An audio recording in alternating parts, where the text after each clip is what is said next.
It's running a little behind. It's 11:19, Thursday, January 11th. This is a joint meeting with the Town Council and the LPA. We are at the Bay Oaks Recreational Center. We'll start by a request for Councilmember King to appear virtually. Is there a motion to accept Councilor King to? So moved. Motion by Vice Mayor Adderhall, Second. second by Councilor Woodson. All those in favor signify by saying aye. Aye. Aye. Opposed? Hearing none, motion carries unanimously. Madam Chair? We have a request from member Don Suddeth to appear remotely. He's there on the screen. If I could have a motion from the LPA members to accept Don appearing remotely, and for excused absences for Doug Eklund and Jane Plummer. Second. Thank you, Patrick. There's a motion by Patrick and a second by Jim. Is there any discussion on the motion? Hearing none, the motion carries unanimously. Anita, was there a roll call of LPA members who are physically present today? Well, sure, we could do that. Scott? Scott Safford.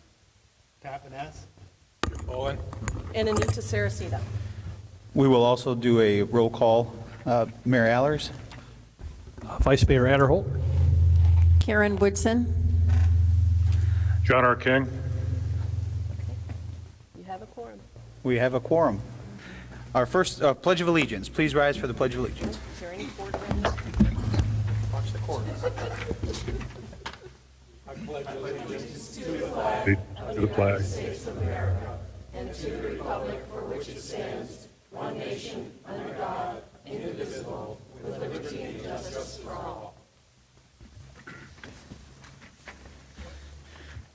Thank you. Again, apologize for running a little bit late. Our first meeting carried a little over, so for the sake of time, if anyone is thirsty or hungry or has to use the restroom, we're going to try to get through this for everybody's time. There's food over here to the right and some water if anyone is hungry or thirsty. With that, our first discussion item is the development agreements. The development agreement options discussion. Vice Mayor, sorry, Madam Chair, Dan, for expediency, just call me Anita. I can do that. Less syllables. Council, the LPA had a lengthy, I think, very productive discussion about the development agreements.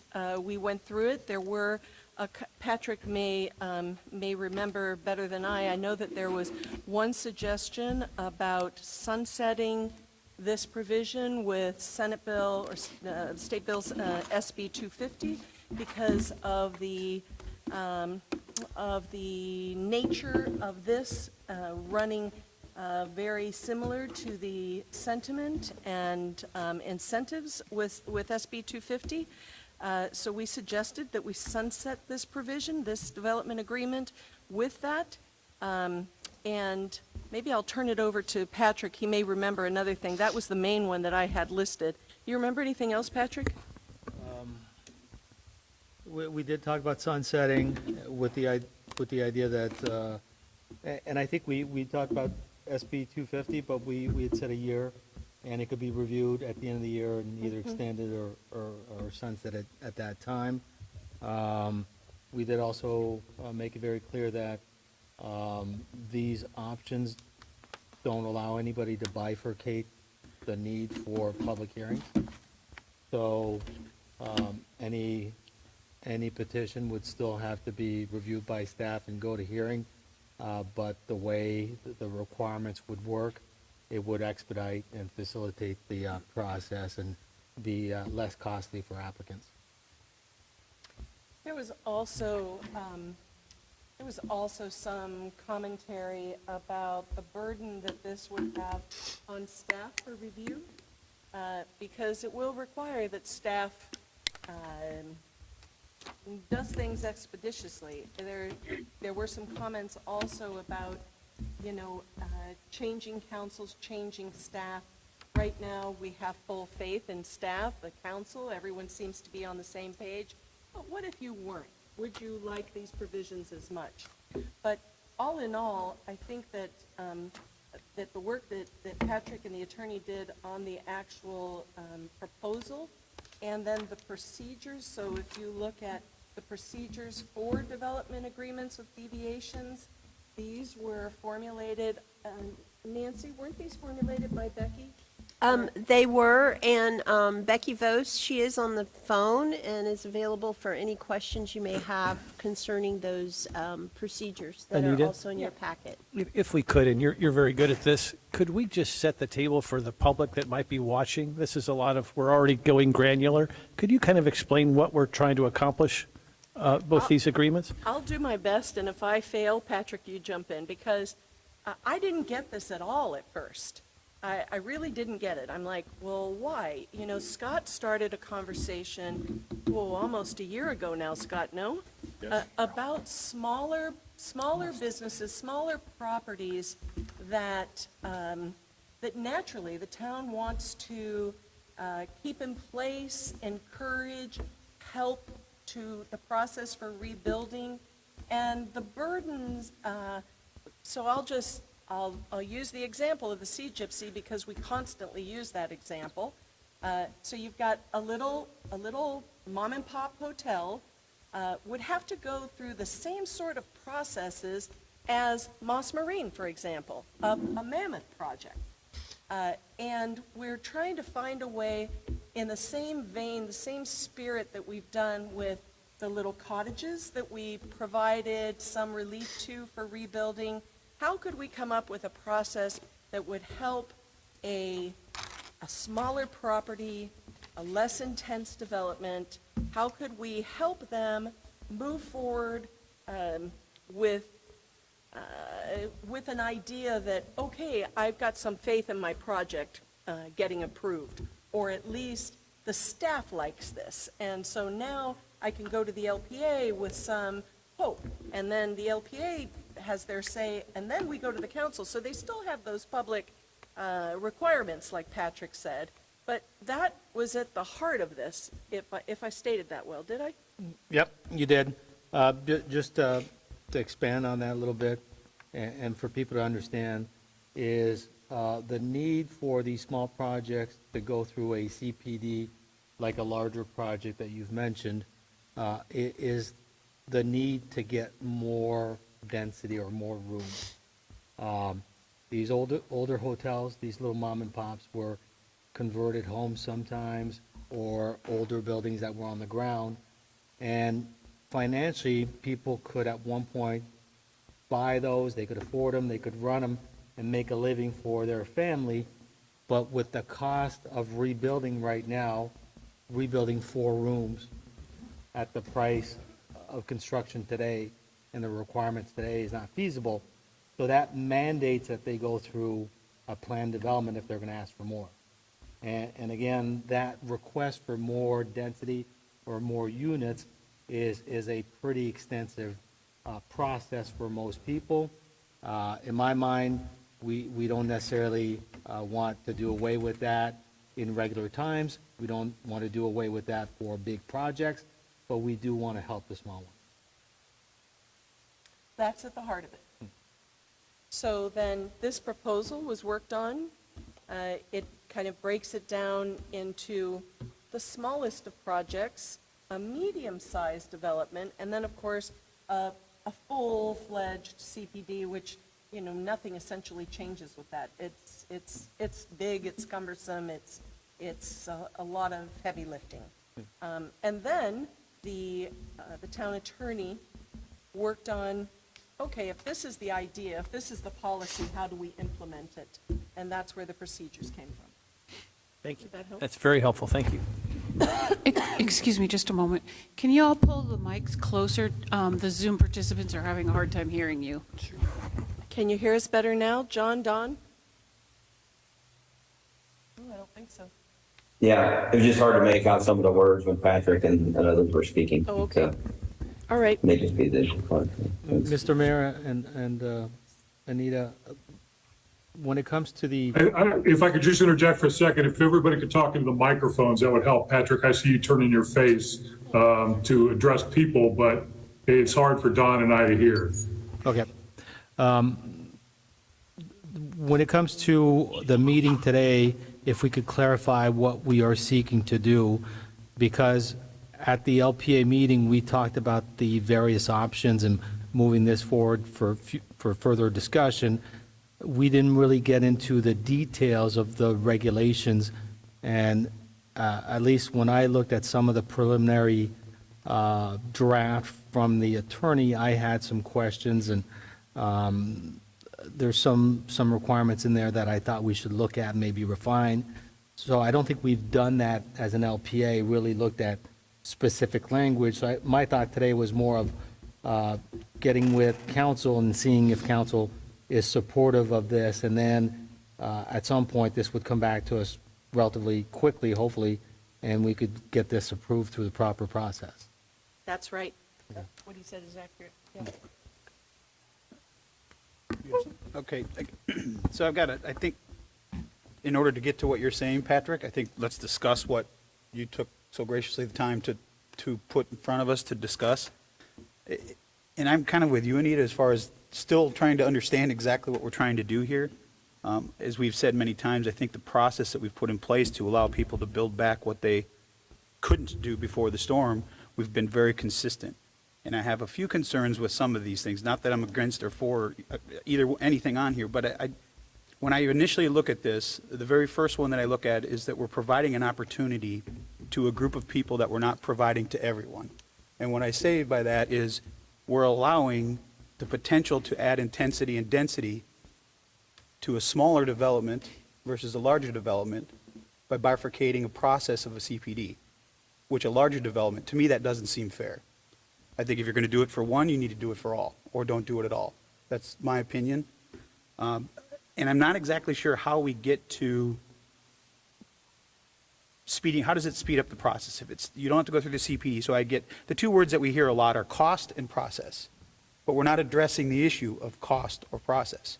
We're trying to create a system to allow us to circumvent a part of the process to potentially allow for more intensity, more density, more height, less parking, many other things that are listed in there without having to go through the same process that as a Moss Marine or any of the other developments that would have to go through. To me, that creates an unfair advantage.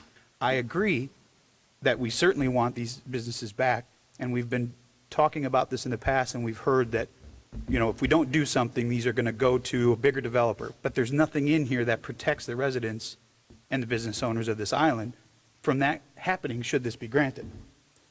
So in speaking with other people, it came up that whatever we do here, whatever we discuss and whatever comes out of this and whatever goes through, do we put in something that has a guarantee? And in talking with some of the other members in the LPA and talking with the public, that's a concern. Well, how do we do that?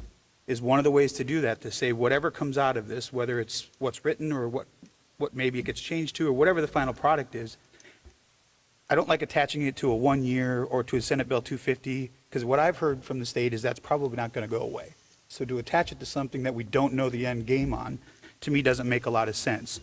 To be able to put something in that is tangible, that we can say, for instance, whatever comes out of this only applies to the property owner that owned the property before the storm, September 27th, and it's not transferable. That gives some sort of protection that you can't take an intense density or parking or whatever you get for your business that you want to build back on your smaller lot. It doesn't allow you to then do exactly what has been claimed we're trying to protect against, if that makes sense. Dan, that makes sense, but what do you mean it's not transferable? So if property A goes through this process, let's say, I'm going to use a different property. I'm going to use Holiday Court, Steve's little motel that was across from Lynn Hall Park. So are you saying that that property, if that property were to avail themselves of the development agreement, are you saying that what would happen if he wanted to sell, he redevelops and now he wants to sell it? Is it not transferable in that sense? Or are you just saying that property comes in, they manifest these opportunities, that gives them something, it vests them with something, and then because he's got that, now he sells? Is that what you're worried about? Exactly. And I'm glad you clarified that, because if whatever comes out of this, if there's more, if there's nothing, whatever comes out of it, my concern is that, I'm not saying that there's anybody up here that would do that, but there are people out there that would potentially see that as an opportunity to get themselves more rooms or more density or less parking and then sell that right off to whoever they want to sell it off to without developing it. The whole point is to, from what I've heard at the LPA level and from the small landowners, is that they just want to get back and they don't want to have to go through the process and they're worried about the cost of a CPD. But again, we're not addressing the cost. That's something as policy decision makers we can do. We can adjust the cost. We heard earlier, $14,000 for a permit. That's something that we can tangibly fix fairly quickly. The process to go through, that's, I think, part of what we're trying to discuss here. I'm not in favor, and we all voted, as a matter of fact, to not just give away density, to not give away height, to not just give things away by right. So I'm trying to understand on all of these how, by going through a development agreement and not going through a CPD, who's making that decision? Well, Is well- it staff? And that's what I'm trying to understand. I'm Well, not sure. what I'd like to do is, before we try to make a point for or against, is let's look at the big picture first then. Do we value these smaller mom and pop hotels? And let's all say, do we think there's a value to them, yes or no? Do we value small business owners staying on this island versus larger entities coming in and buying them? Let's have a discussion, yes or no. Do we want to help them, yes or no? And if the answer is yes to all these questions, well, let's get there instead of putting roadblocks. So I'm curious, Where's over she? here. Over here. So we can't really, we can't make decisions based on ownership. But if we wanted to view this as an economic development process, we could have clawbacks built into the conditions.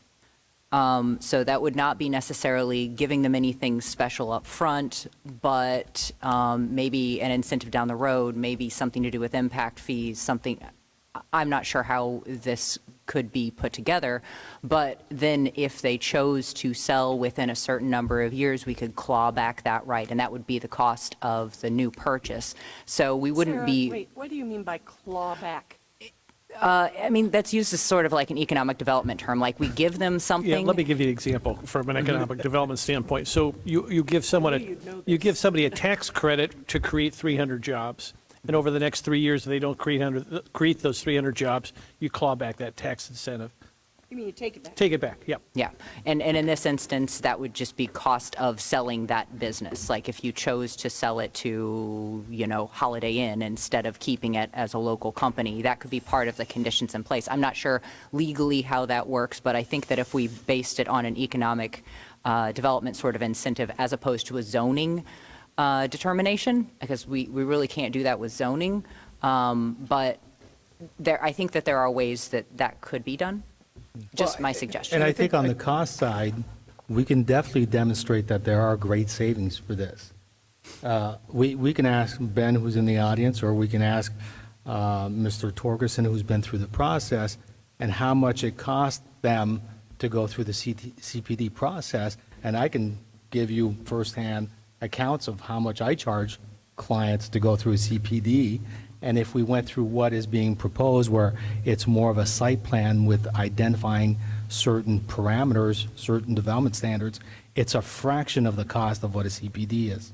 Because it takes less of your time?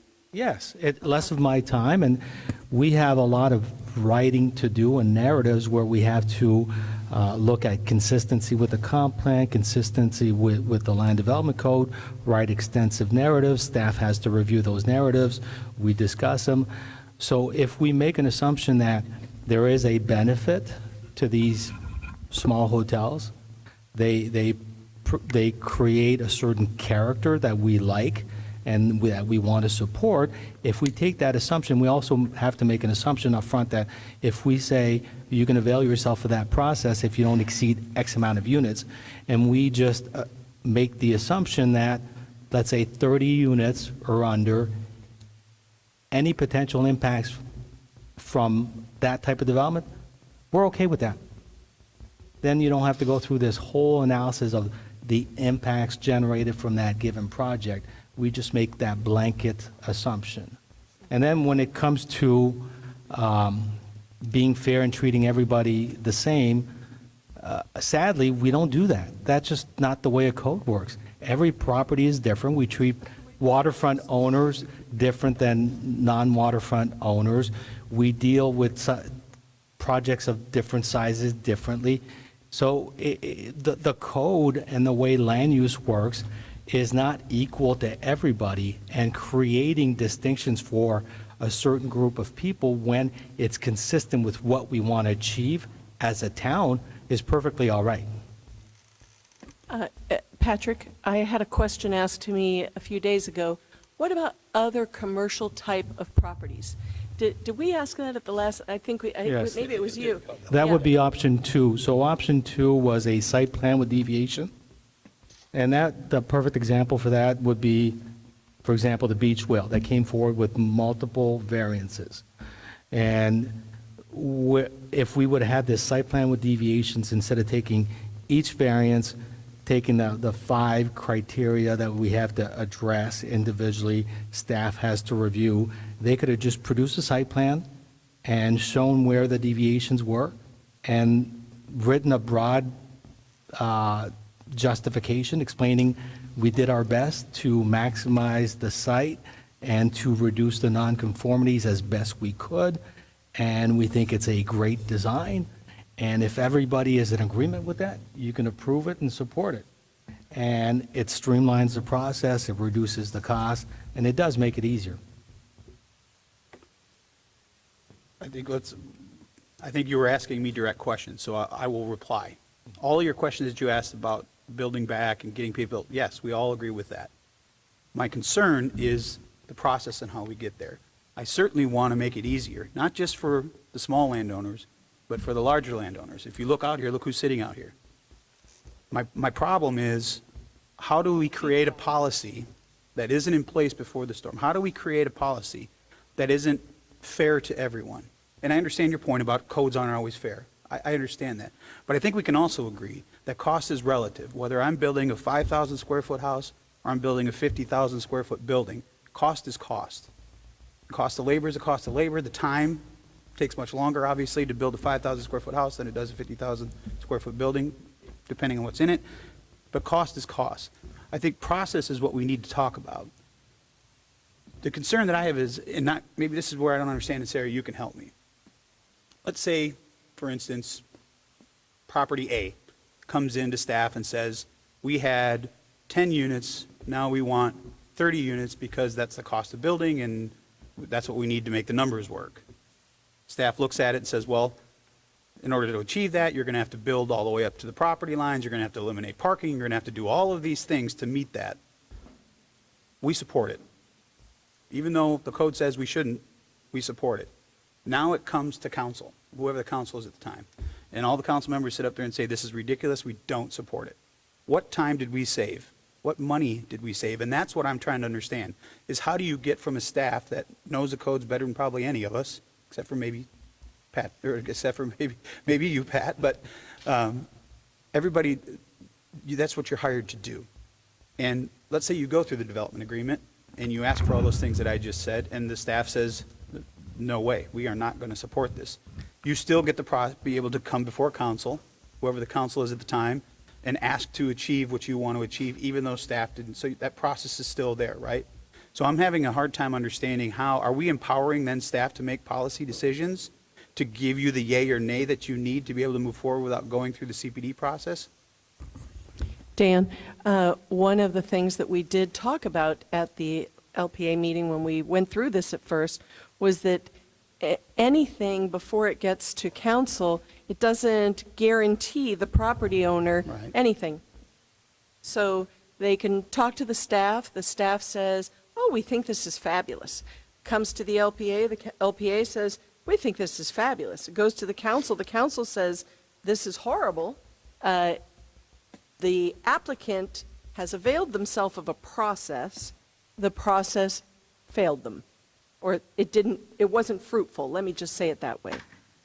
We talked about that. So they're not getting a commitment they're not getting any firm yeses. Let me just put it that way. So just going back to the first option with the small hotels.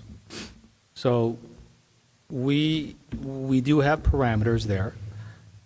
So one thing's that, again, if the town is going to move forward with this option, people have to understand what those limitations are and what those parameters would be.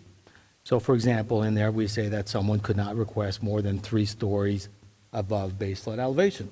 Right. So if we take a C gypsy, we understand the size of the lot.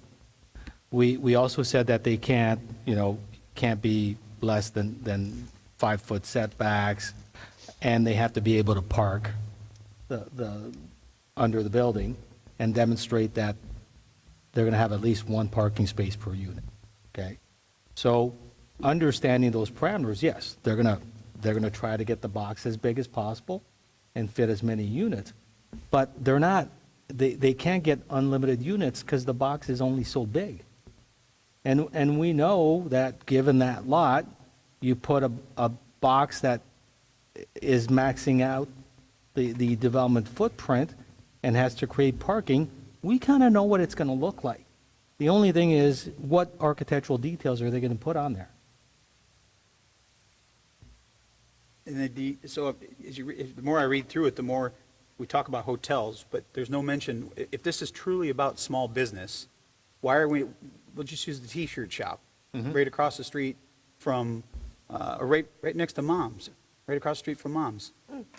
Why aren't we talking about them? Why aren't we talking about them getting the same rights? That would Why be aren't- option 2.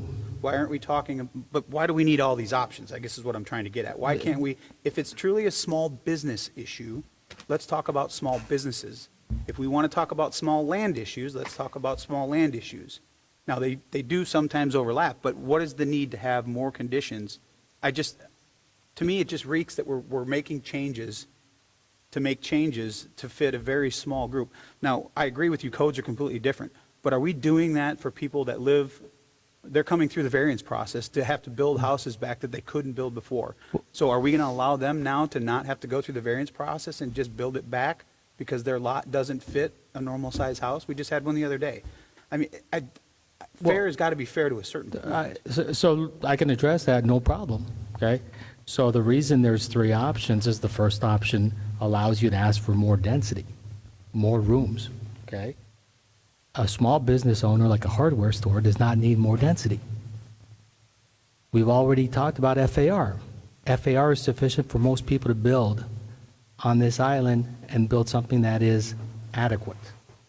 So we're not creating a method for them to get more FAR and get more entitlements. We are just giving them a process through the deviations where they can get variances more quickly. So that helps the small business that is not a hotel. Is it safe to That's the say that distinction. every business that we're talking about, every single one, no matter what the type of business, is going to have to come in and ask for more? That's the whole point of this. They're inherently going to have to ask for more to make the cost effective. So you are, without saying it, you are saying we're all going to come in and ask whether it's more rooms, whether it's less parking, whether it's more height, whether it's less setbacks. You're inherently, just by doing this, are asking for more by just doing this. Does that make sense? Because there's no, if people could build back, let's say cost wasn't a factor. If people, love that ring. If the cost wasn't a factor and they could build back what they had before, what I'm hearing is it's not good enough and we need more. It's not just a question of cost. I think I've brought it up multiple times at many hearings. We have a code that created nonconformities. I have never seen any other jurisdiction, and I've worked probably in 30, 40 jurisdictions throughout Florida, that created a land development code without looking at what was on the ground, what was platted, and accommodating the code to make sure that they didn't create nonconformities all over the place. This code came in, looked at the plats, and created minimum lot sizes that were bigger than what was on the ground and created nonconformities for everybody. So now, if you want to redevelop and meet your development standards that were established after the fact, you de facto have to go through some kind of a variance process. And in my mind, personally, I think it was intentional, I think it was punitive, and I think it was put in place to slow down or prevent development and redevelopment. It absolutely was put into place to slow down and limit development and redevelopment, because that's what the incorporation was all about. So you're absolutely right. I don't know that it was punitive, Patrick. It was just, that was the thrust of that incorporation effort. But Dan, I will tell you something. So I have had, I'm looking at Mr. Freeland sitting here, and I'm thinking about my last conversation with him. And in the last, I'm going to say, 4 months, I have had conversations with folks who lived through Hurricane Sandy, quite a few Northeasterners, one gentleman from New Orleans, and their comments started with me very accusatory, like, you can't keep everything the same and you need to just stop. But the conversation evolved to a place where my epiphany was, we can still keep small businesses, we can still keep scale, we just have to rethink what that is, and not be fearful of this shift. And so for me, it was a bit of an epiphany in just how I was thinking about, I'll use the outrigger because that was one of the topics of conversation. So, you know, everybody wants the tiki bar back. They want all the charm and ambiance that was the outrigger. Are we going to get that? Probably not. Could we get something similar? Do we? And you know, I had a conversation with Jim one day about, you know, we don't just want a whole bunch of condominiums. We do need hotels. And I made the comment, do you mind if I say this? No. I made the comment to Jim, I said, Jim, that's not our job to say what can or can't be done. Patrick challenged me on that during a meeting. Patrick was right. Jim was right. I was wrong. We can say, you know what, we need a hotel here, and we're going to help you make that a hotel. We're going to help you do these things. And I think that this particular effort, at least from some folks I have heard, look, Scott is one of the folks that could potentially benefit from something like this. And so the folks that I've talked to that seem to be able to work with this are enthusiastic about it, even though it doesn't vest them with anything. And I think that, like the T-shirt shop that you mentioned, well, that space is for sale and likely will not be a T-shirt shop.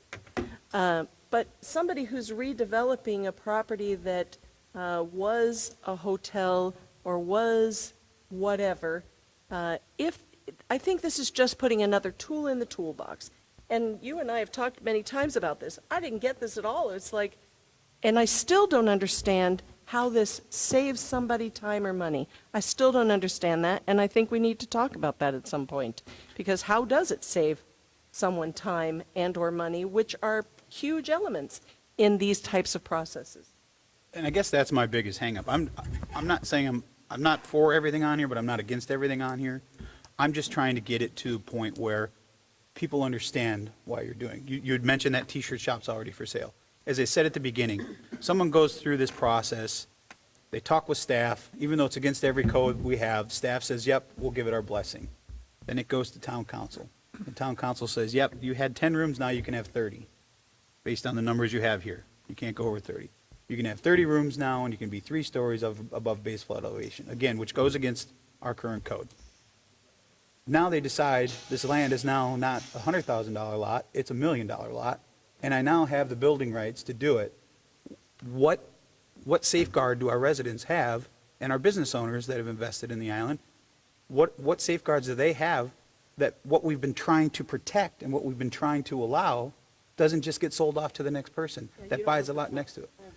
That's where I'm trying to get my head wrapped around, because the way this is, we have nothing here, and what you have said, Sarah, is there's nothing that we can do other than clawbacks, and I hate that word because FEMA loves that word.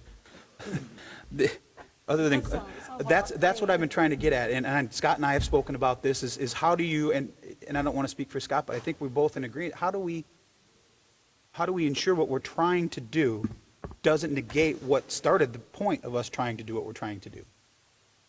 So that's where I want to get my head wrapped around.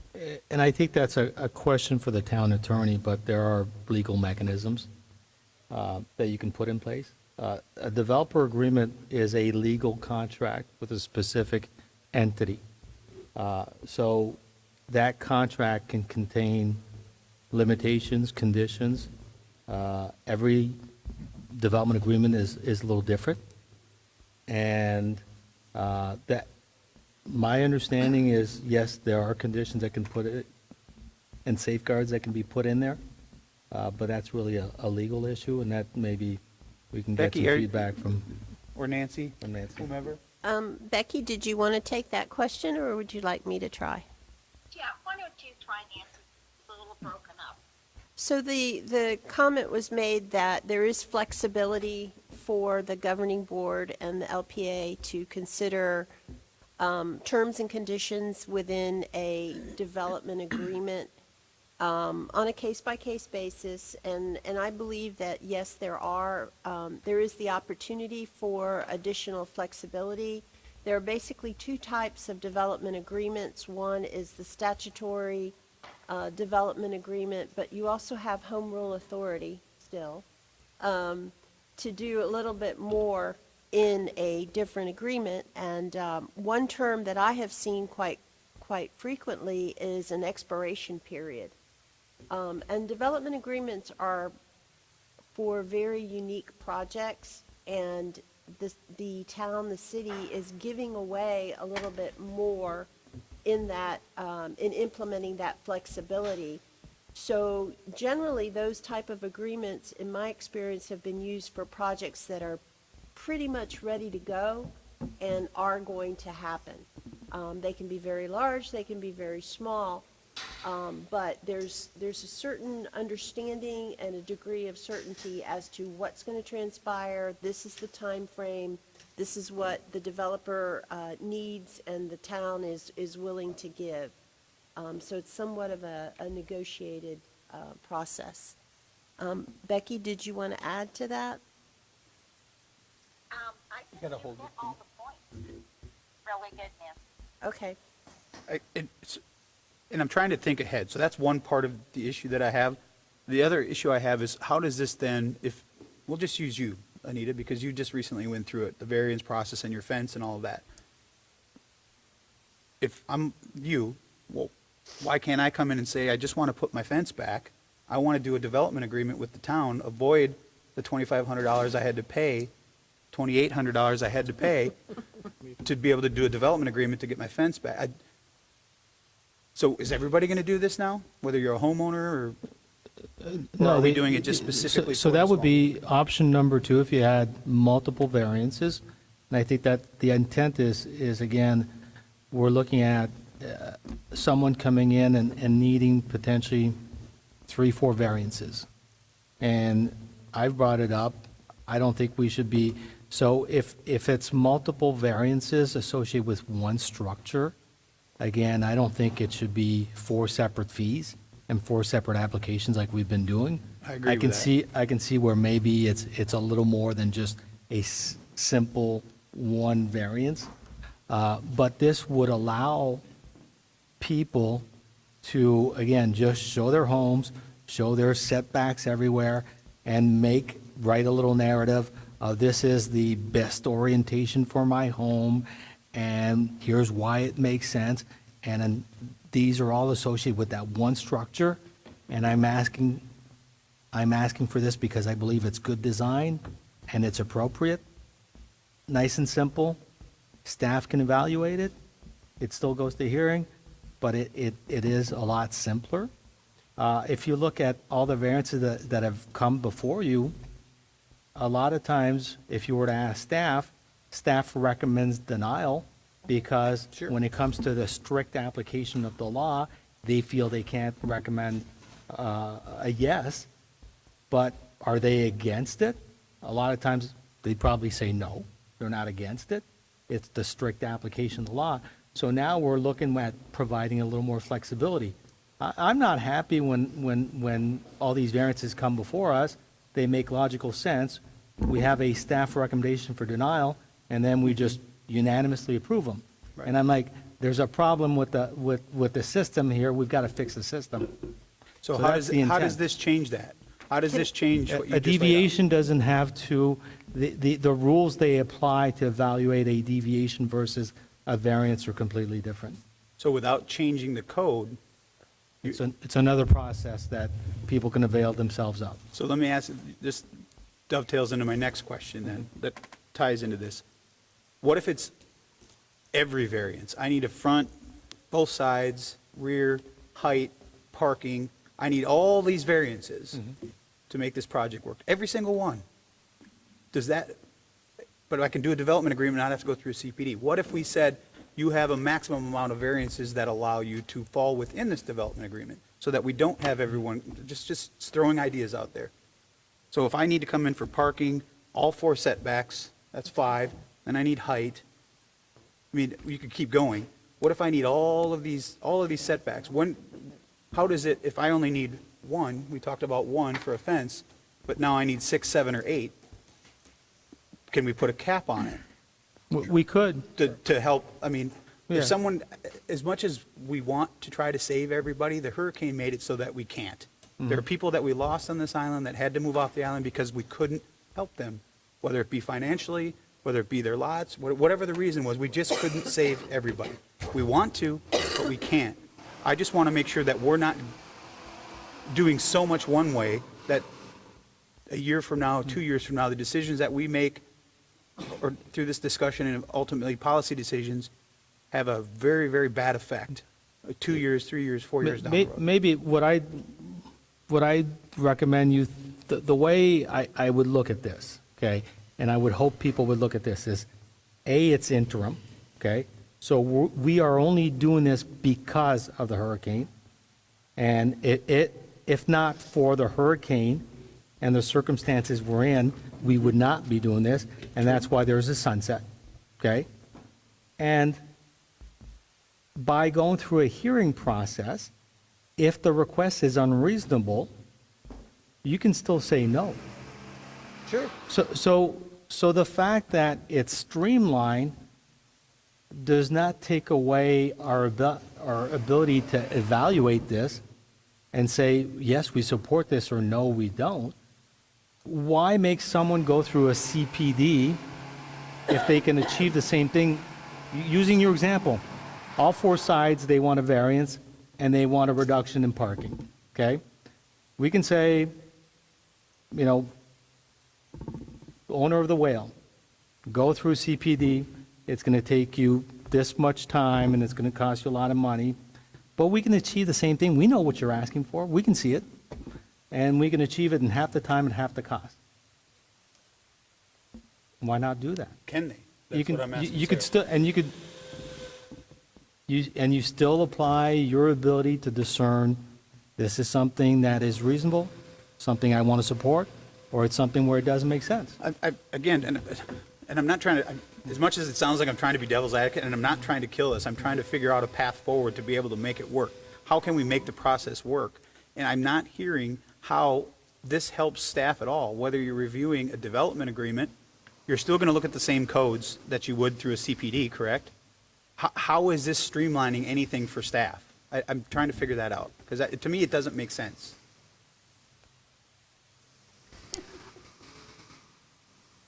For staff, I don't think that it does. I think that it may make our job a bit more complicated. It sounds like it'll shorten it by 1 hearing, so in some instances, that would be a month maximum. I'm not clear on it, but I don't have a problem with the process and the concept. I'm not sure.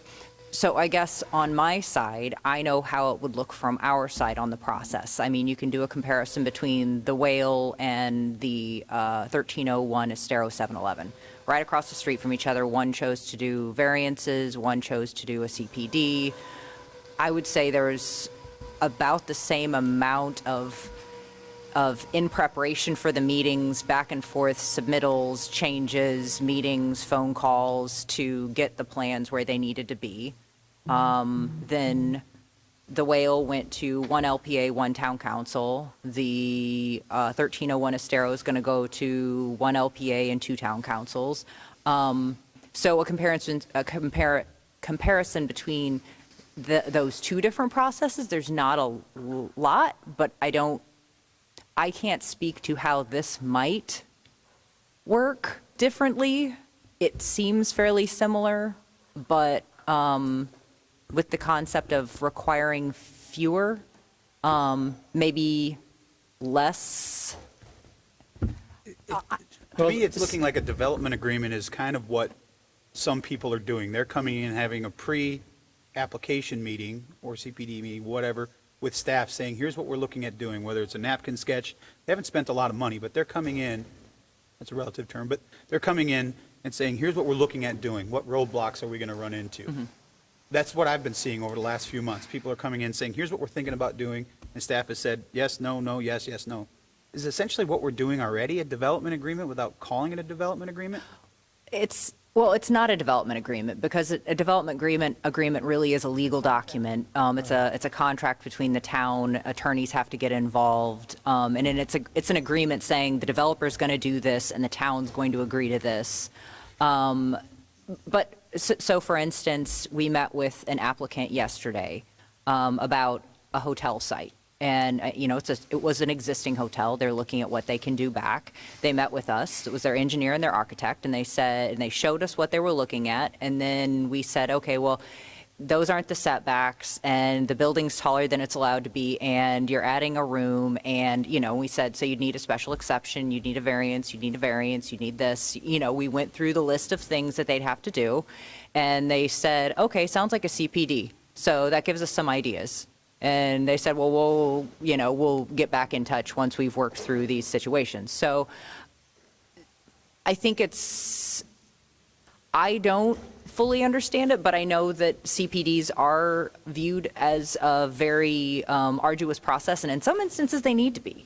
We need to do a deep dive into the traffic, the utilities, all the stuff. But then on the smaller ones, we don't necessarily. If they're building back, for example, the convenience store. We didn't need to do a deep dive. It's an allowed use. They're improving the site. They aren't requiring more utilities. They're not creating more traffic demand. So it was not as intensive. So I would say if they're putting back something fairly similar to what they had, it's not as hard to get to. But if they are adding a lot, there is more to look at, and we would need to know more. But also they need to know more in order to know where they're at, what they need to ask for, and for a deviation, what types of, can you meet your parking? Can you do this? Can you do that? So they have to do some amount of that anyway. But I don't know the cost of that on the private side. So if Scott, if you're comfortable, I'll use you as an example, and I'll give you guys some concrete numbers, okay? And you tell me if you think there's a difference.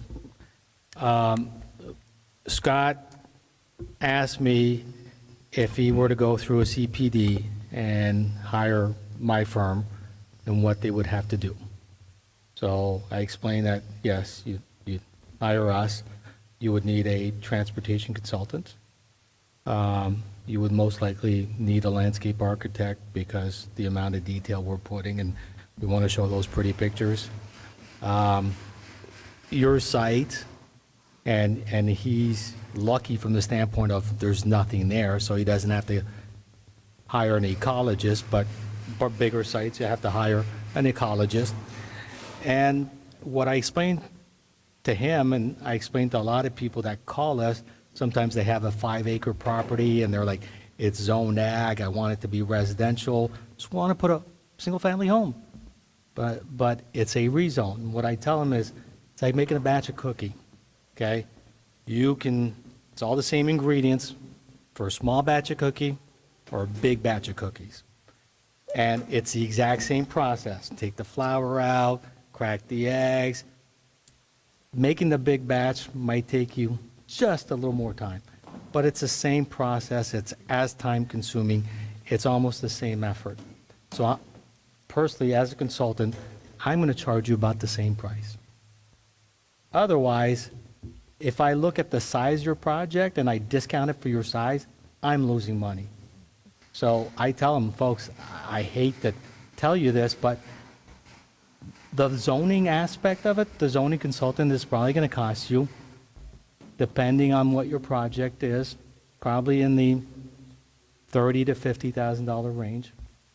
Your traffic consultant is going to be another $10,000. Your college is the same. And by the time you're done, and God forbid you need an attorney to represent you. Yeah. And if you need the attorney, you're looking at a process that you're looking at about $100,000 to just find out if it's going to be a yes or a no. And for a small mom and pop, that initial cost is enough for them to say, too bad, I'm not going to do it. I'm just going to sell my property.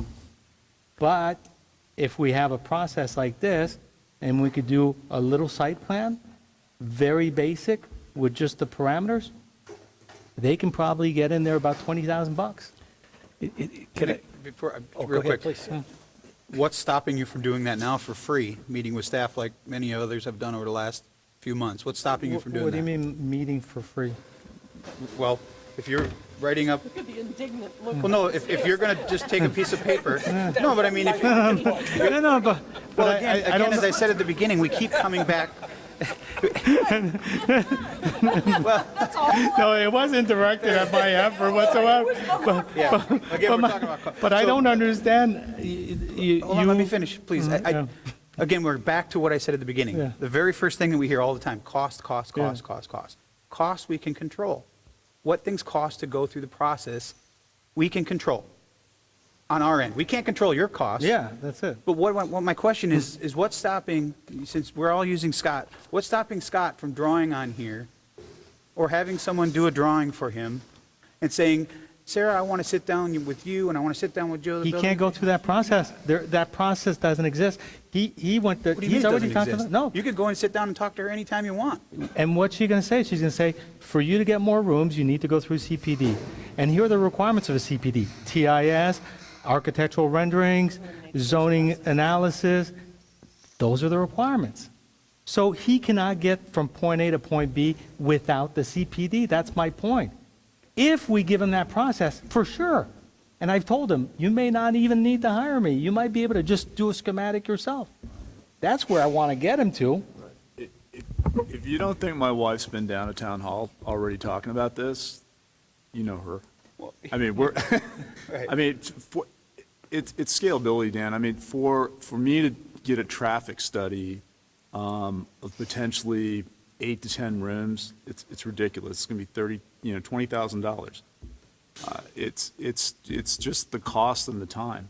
I mean, we're faced with, not only construction costs, but I mean, the time value of money too. I mean, and you brought up the, 2 points that I'd like to talk about. One is, we're not in this to, and several other hotel owners aren't in this to make our property more valuable. If that's the game, then we got to figure out a way to say, to stop it. And we're smart enough to do that. I mean, we're in it to build back. We're in it to provide a neat, funky little resort for a different type of customer instead of the big boxes. And the other thing is, I don't think, and I'm not going to speak for Ben, but I think he's cheering us, the little guys on. I mean, he's looking at, there's got to be different options out there for the consumer. And I don't think Ben's, if my density doubles, I don't think Ben's going to come in here and say he wants his density doubled or anyone else. It's the same thing, with the houses that the lots that we fixed, the small residential lots. I mean, there are a lot of property owners that have large parcels, and I don't think anyone has come to any of us and said, well, you just doubled those little cottage lots. I want to be doubled. I just don't think that's going to happen. I may be wrong, but I just don't think a lot, you know, the larger residential lots weren't upset that the little cottage lots got not only the build back, but that extra floor. And I don't think the large commercial lots are going to be upset that the Sea Gypsy gets double what they had in rooms. It's, on the big picture, it's not going to affect it. Go ahead, Jim. I want to change directions just a little bit, because as I meet with various folks, small, mid-sized, large, it seems like what they're really hungering for from the town is certainty. They're trying to get a sense as to whether what they're thinking about is going to pass muster before they make a massive investment at all the costs that we just talked about. And it sounds like part of the purpose of this development agreement is to give them that certainty based upon a full vetting of the LPA and the town council and the whole staff, the process, to minimize those costs until they get that certainty, and then fill in the blanks after they get that certainty. Is that a fair characterization? And is that what Lee County does with their development agreement? Is that the purpose of their development agreement? Is that how that works? Either one, Sarah, Patrick, or whoever? I'm not fully clear. I did review Lee County's ordinance, and I don't fully understand exactly how they apply it. I know they have the minor and the major, and it depends on the use and the intensity of the development, but I'm not clear on exactly what they get out of the processes differently. But just to address your questions, Jim, yes, it does eliminate uncertainty and risk and cost. And I think what you're maybe referring to is option number 3, and that could apply to larger projects. And that type of development agreement would be more consistent with the state statutes and the typical development agreement that we see in many jurisdictions, where a larger project comes in, they want to demonstrate some public benefit, there is a benefit to the jurisdiction in allowing them to come in. There is a contract put in place saying, we want you in our town, we want that kind of development. In return, you're going to do A, B, and C. And moving forward, you're still going to have to go through the PD process to demonstrate that you are compliant with all your commitments and with the code and with the comp plan.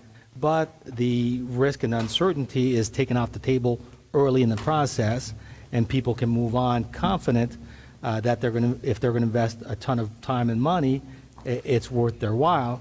And I've used an example of some developer agreements I've been involved with in Bonita Springs.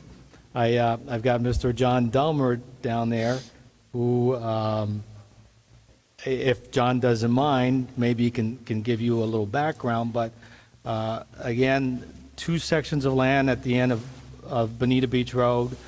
That land was unincorporated Lee County land. We had a developer that was under contract to buy it. Great expense. They also knew that it was a little remote, and in order to be able to develop it, they would have to extend all the utilities, the roadways, at a great expense. And they could either do it through Lee County or the city of Bonita Springs. They went to see the city. They said, do you want us in your city? Do you want this kind of development? And if so, let's agree to a development agreement, and then we will proceed with the rezone and the annexation and all those steps.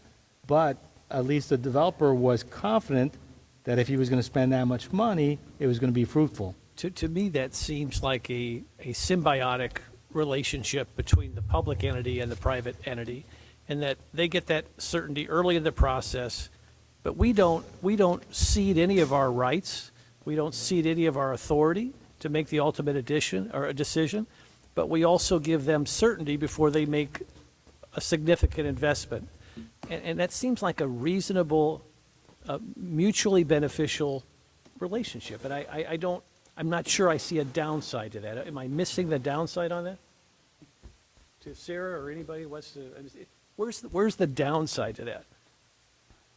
John, would you mind coming, since you are helping us out at the town. You probably know more about development agreements than certainly myself or many people up here, but can you, Patrick asked some questions. Can you kind of allude to, because I'm still trying to understand how a development, I understand how it will give some certainty, and you come in, you meet with staff, and then it's a risk versus reward if you're a developer or a small business or whatever. It's your decision to move forward based on the information that you got. Yes, sir. How does it work? I don't want to use one off, but how does it work if someone comes in, they meet with staff, and staff says, nope, nope, nope, nope, nope, but yes to this, yes to this, yes to this? How are we not giving them the power to make policy? I mean, they're following the code, right? So, and this is the legal question, if staff says yes, but then town council says no, which is the opposite of what I think Patrick was talking about earlier with the variances, staff says no, LPA and council say unanimously yes, how is that if it's reversed? How does that municipality deal with that? What generally happens, and forgive me, I'm speaking in general terms, so I've not gone through this particular proposal. Say your name, though, so everybody knows. My name is John Dolmer. Just like any other application, when something is submitted and there's a discussion that goes back and forth between applicants and staff, an agreement comes into place, some form or fashion, whether it's an agreement to recommend approval or approval with conditions or denial, some way that comes together before a hearing.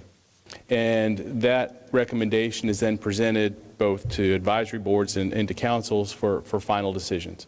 So if your staff is meeting with the developer and for some reason everybody is in agreement at that stage and is presented to the town council for your approval, and you all say no, you are the policymakers. You make the decision. If for some reason the staff does not feel comfortable with a proposal and recommends denial, and despite that you find a reason to approve it and you vote to approve it, once again, as the policymakers, that is your responsibility. So there isn't any real difference between a developer's agreement and a rezoning or a variance or any of those types of applications in terms of how it's presented to you and your ability to make a decision. What I think is, the purpose as I'm understanding it is basically filling in what is perceived to be a gap in effort for approval. And while you have applications that address smaller requests and you have applications that deal with larger requests, from what I'm hearing, and that's not really my opinion, just from what I understand, there really isn't anything that goes in the middle where you have someone that owns either a smaller business or a smaller piece of property that's looking to do a little bit of more or to rebuild either more rooms, more density, more square footage, whatever it is to lower that unit cost to make it more affordable to rebuild. Whether this is the path or not, that's up to you all. But that appears to be what's being proposed is you have larger projects addressed, you have smaller projects addressed. Do you have that middle or smaller type project? And do you match the level of effort it takes to gain that approval with what it takes to get out on the other side? So, John, could I ask, just to back to this certainty, when I talk about certainty, I don't mean about free market certainty that you're going to be guaranteed a profit. I'm talking about regulatory certainty, that you've gotten an indication from the community that they're comfortable with your concept. Mm-hmm. How does that work in Lee County with these development agreements at that level? It's been a lot of years since I've dealt with a developer's agreement in Lee County. However, if my memory is correct, those applications come before any other type of application, and they generally look at uses, density, commercial intensity, and any type of commitments that the developer or property owner would commit to as part of that agreement. So it's intended to be a mutually beneficial agreement. The government understands exactly what improvements are going to be made by this developer, and the developer understands, at least within certain parameters, what type of density or intensity they're authorizing when the formal application comes forward. That way, when it comes forward, you look at details, you don't look at overall numbers. And John, if you were to be a devil's advocate, what's the downside of that? Is there a downside? The downside is the devil could be in the details, you know? I mean, it's not always a question of use or square footage or density. It could be how those portions of the development play out. How is it designed? How is it, how do you build those 13 units we've discussed 100 feet high? Do you just build them with a larger impervious square footage than you normally be allowed? That's kind of the question. So the development agreement potentially lacks the granularity you need to make a decision? Because it seems like it has quite a bit of information included in it. Intentionally. Vice Mayor, may I add? Sometimes a development agreement is looked at as a roadmap, and it's going to have a lot of contingencies in it. And one of those contingencies could be a rezoning. So you adopt and you approve in a development agreement that says you have to go through the rezoning process, and at that point, the details come up. There may be requirement for a traffic study, and when you approve that development agreement, you may not have those numbers available. So there's a lot of contingencies in it, but overall, it does provide, you know, the word certainty, kind of a direction or a path or a roadmap of, we like this project, we would like it to happen. This is the things that we need to check the boxes on. One could be a rezoning, one might be something else, a traffic study or whatever. I see him nodding, so I guess we're I on agree. the same page. Every developer's agreement that I've been involved with has preceded a rezoning. And that's not always the case. It's not a requirement, but the ones that I have had direct involvement with have always required that. And oftentimes, the development agreement is approved concurrently with perhaps a rezoning or maybe even a comp plan amendment, a small-scale comp plan amendment change. There's multiple additional approvals, but you have an understanding as to what this project's going to be, and this is a path that we think at this point in time is going to work. That's helpful. Thank you. Mr. Mayor? Go ahead. I think, you know, some of your questions are trying to figure out what the process would be, like what the steps would be. And let me give you my opinion, and John can opine if he agrees or not. But I think if someone were to come forward with a bigger project on this island, let's assume it's going to be a bigger hotel. I think the idea is your staff doesn't have carte blanche to negotiate whatever they want with that entity. I think the idea is it's got to be brought forward to council. Council can set parameters up as to what you want discussed, what you want negotiated, and you delegate authority to who you want to negotiate this. Typically, it'll be your town manager and town attorney, but you could technically also assign and delegate that authority to negotiate to one of the council members also. And they would negotiate within the parameters you give them with that entity, come back with a legal contract that they are proposing to the town, and then you look at that as a group, evaluate it, and then say yay or nay. So you're not delegating authority where staff is not making all the decisions and then bifurcating your ability to comment and mold that agreement. You're just, you know, giving them parameters, and you can be as detailed or as general as you want.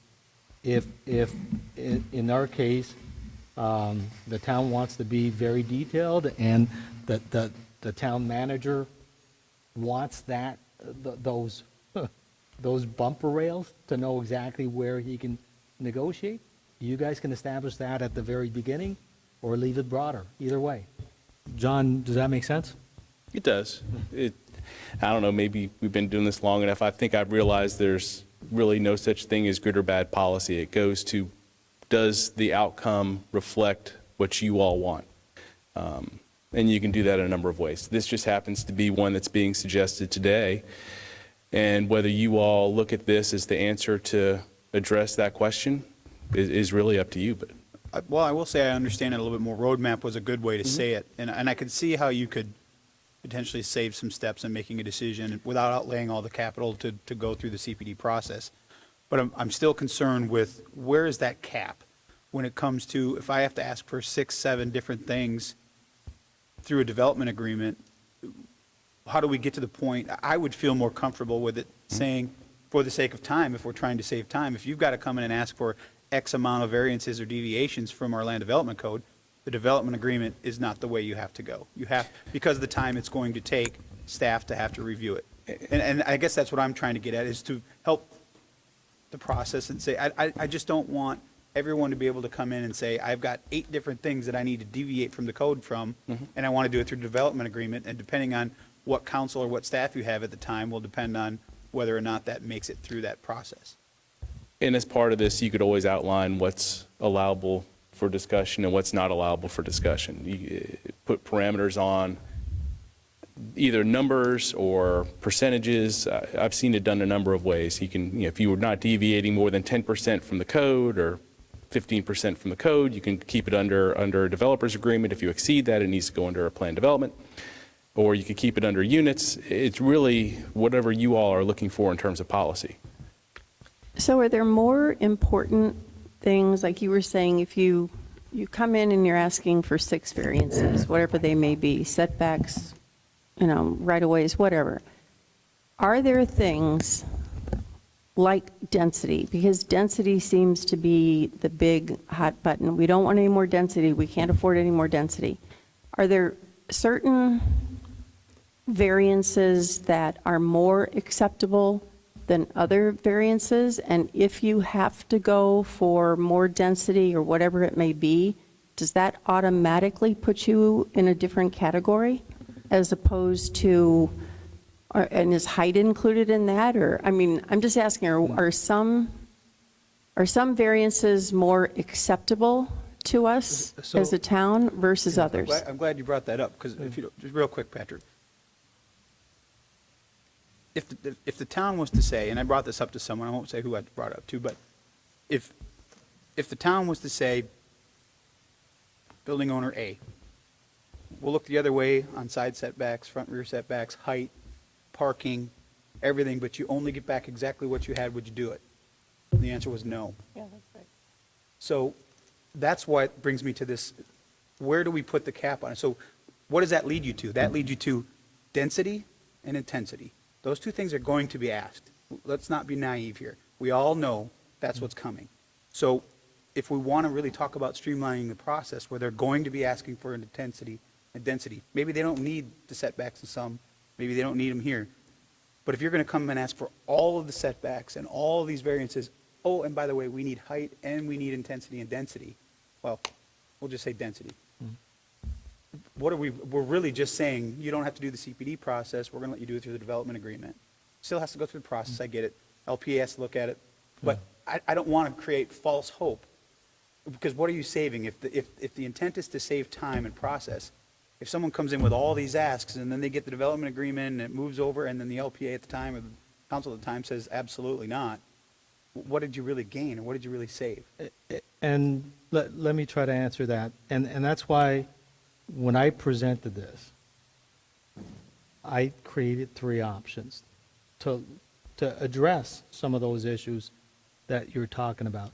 And I think what's challenging is we're using the developer agreement as a legal tool to get these things approved, but really look at them as 3 different processes for 3 different things, okay? And the 3 new processes are just other tools in the toolbox. Again, no guaranteed approval. And you may not see the savings, but if the applicant can choose tool A or B, and tool B is only going to be available for the next year, and they think that's a better tool for me, and you still get all the discretion you want in approving it or not, we're just giving them more options and more flexibility. I don't see the harm in it, but addressing exactly what you're asking, okay, density, intensity. My intent in drafting that was not to streamline the process for the average project asking for more density. Okay, so again, what I put in there, small hotel, it had to be existing, Can't be someone coming in, buying property, speculating, proposing a hotel where there's no hotel before. So it's really to help the small mom and pop that was there, okay? So then, what we're saying is, you can't ask for more than X amount of rooms through this process. I threw out 30, could be 40, it could be 25, it could be whatever number that we choose. But there is an acknowledgement that if we support this process, yes, they can ask for more density. But what we're saying is that small increase is so negligible in the big picture of things that we're not concerned about that. We don't want a big drawn-out process because it is such a de minimis amount of rooms, okay? And we've made the assumption of, we understand what they could be asking for, we understand what the max could be, and we're comfortable with that. So you have to make that assumption. You have to be comfortable with that if you're going to support the first option. The second option is for businesses, beached whale, the cottage that might be coming in, where they've got small lots, they were non-conforming to start with, and they're going to need multiple variances. And I look at those and I'm like, those are institutions that we want back on our island. We want to support them. I would assume that if they come in through a variance process, it's going to be mostly looked at favorably. And if that's the case, why make them go through a CPD when we can streamline the process? So that would address the businesses with multiple variances. Well, the last one is for the larger developer coming in and wanting to do, and that is the most consistent with what is seen as a development agreement in most jurisdictions, where they come in, they propose a project, they negotiate the parameters of that project with whoever you delegate authority to, and it gets presented conceptually to you as a council, and you say yay or nay. And if it's nay, that's fine, but they can maybe get there in 4 months rather than a year through a PD process, and they can make decisions of, do we reinvent the project because it's not supported? Do we not close on the property? And then the seller has to adjust their price, find another buyer. But we're getting the process moving more quickly than we're not even going to look this until you have all your design done, your TIS done, your environmental done. We're not even looking at it until then. And then we're only going to give you an answer when we go through the full hearing process. And that could be, on large projects, that could be 12 months, okay? Whereas you've seen that a lot of these projects, they can come up with a concept pretty quickly, and the concepts are put out there way before we get the hearing but they could take those concepts, establish parameters, safeguards, limitations, and come to the council relatively quickly and say, do you guys like the idea? Yes or no?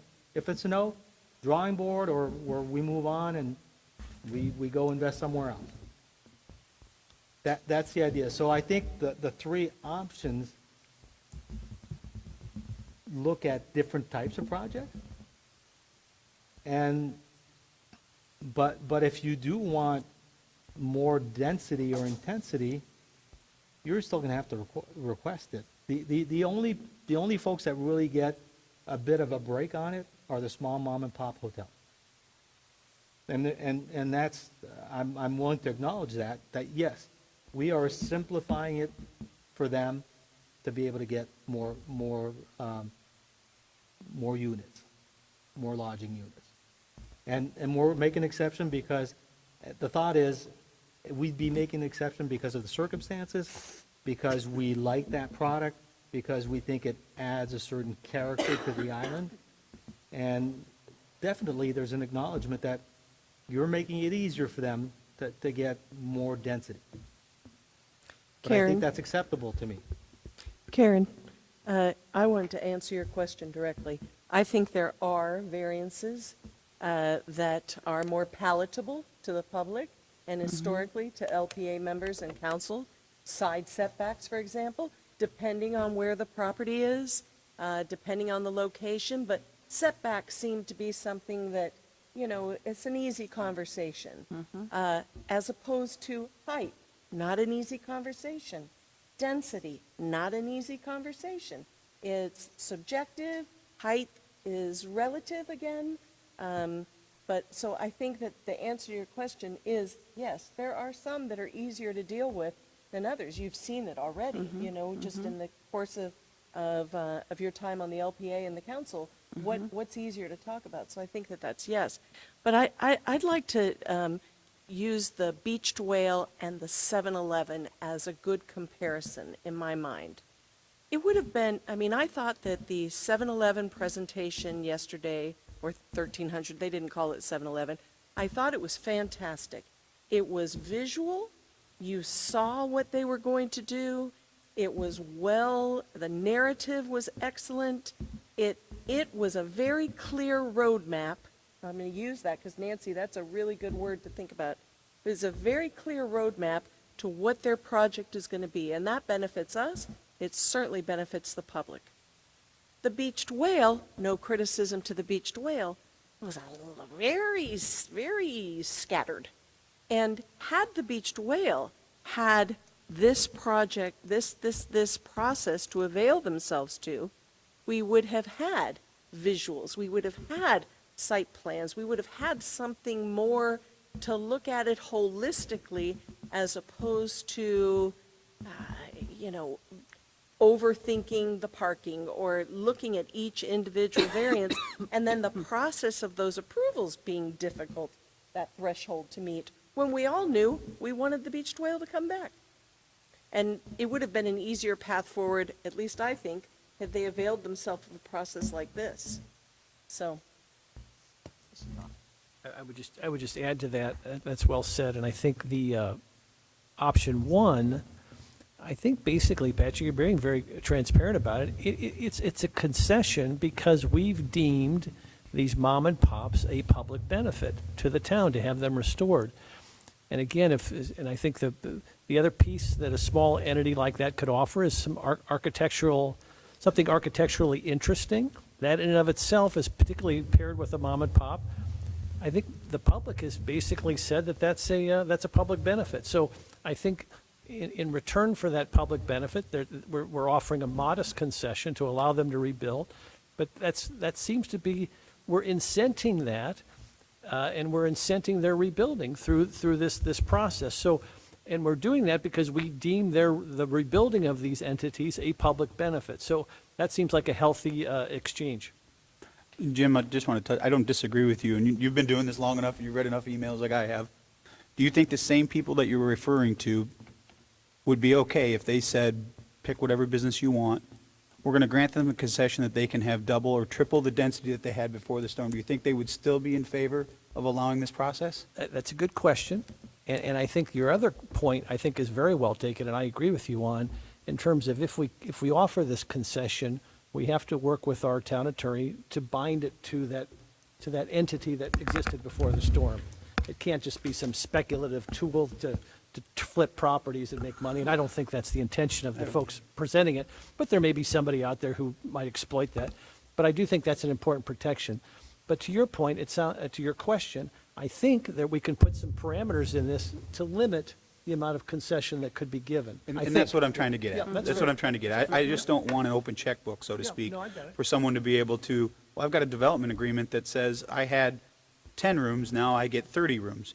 Because despite what we want to say here, and I'm just looking out at some of the people out here, I will all but guarantee, if you do that for them, they're going to say, wait a minute, how come they get to do it, but I don't? I had 200 rooms, I need 300 rooms or 400 rooms. So you can shake your head, Scott, but you know as well as I do that's a reality. Because at the end of the day, it comes down to cost and it comes down to money.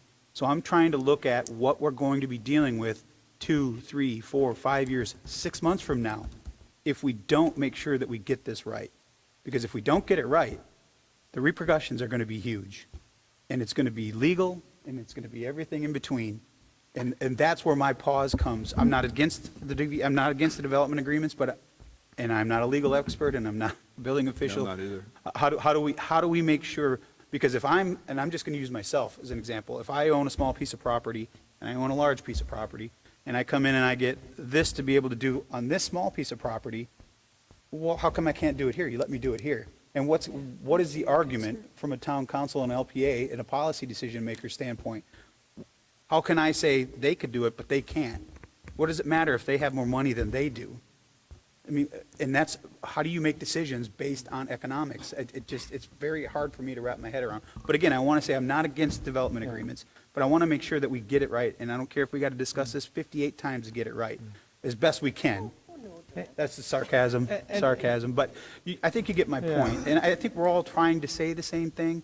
I want to make sure that we're not giving an unfair advantage or looking the other way, simply because we agree. It is a public benefit to have back the smaller businesses we have, whether you're a hotel or a T-shirt shop.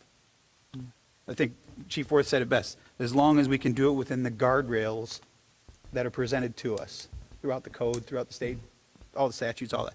I thought that was a great analogy, the guardrails. What are we going to put for guardrails on these development agreements across the board that you know ahead of time, I got to go to the development, I can go the development agreement route, or I have to go the CPD route. That's, if we can get to that, let's do it. And I think if we look at it from a positive approach, so instead of always defending for the downside and the bad actor, I think we can address that with legal mechanisms. But I think the idea is, okay, from a positive standpoint, what can we do? Is that helpful? And if so, we can get there. I'm positive we can get there, and we can put the safeguards. And I asked the questions to Scott and Jackie about, you've got a list of small hotels. How many small hotels would qualify for this? You know, existing owners, that they're under that number of 30 units. And it was just a handful. And we can quantify that before any decisions are made. I think the idea is, let's agree, do we want to do this, and then bring it forward. Staff can come back with those numbers. It's a handful of small hotels, and we can automatically say, here's the number of units they have. If we were to double every single one of them, how many units is that total? From a total traffic standpoint, total impact, is that de minimis? And I think the answer will be yes, it is de minimis.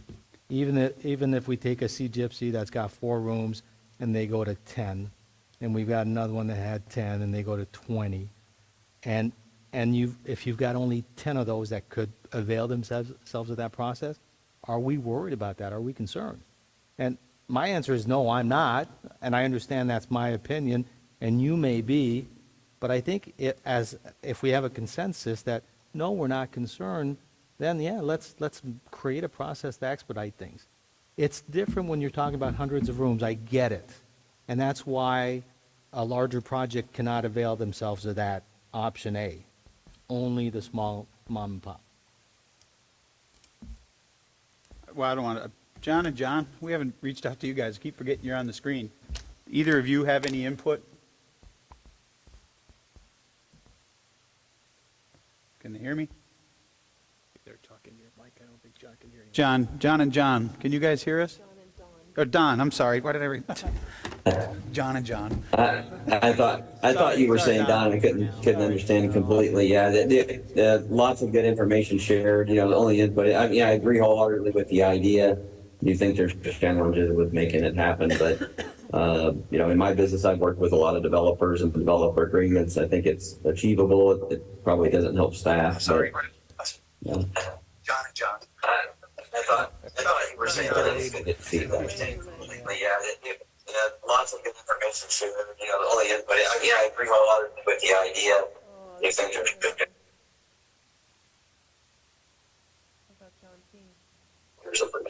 I think it's achievable. It doesn't help staff. Job.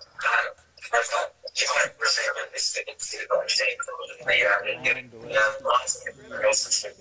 Woo! Hawaii time. John King, you have anything? I was getting full feedback on what I was saying, so apologize.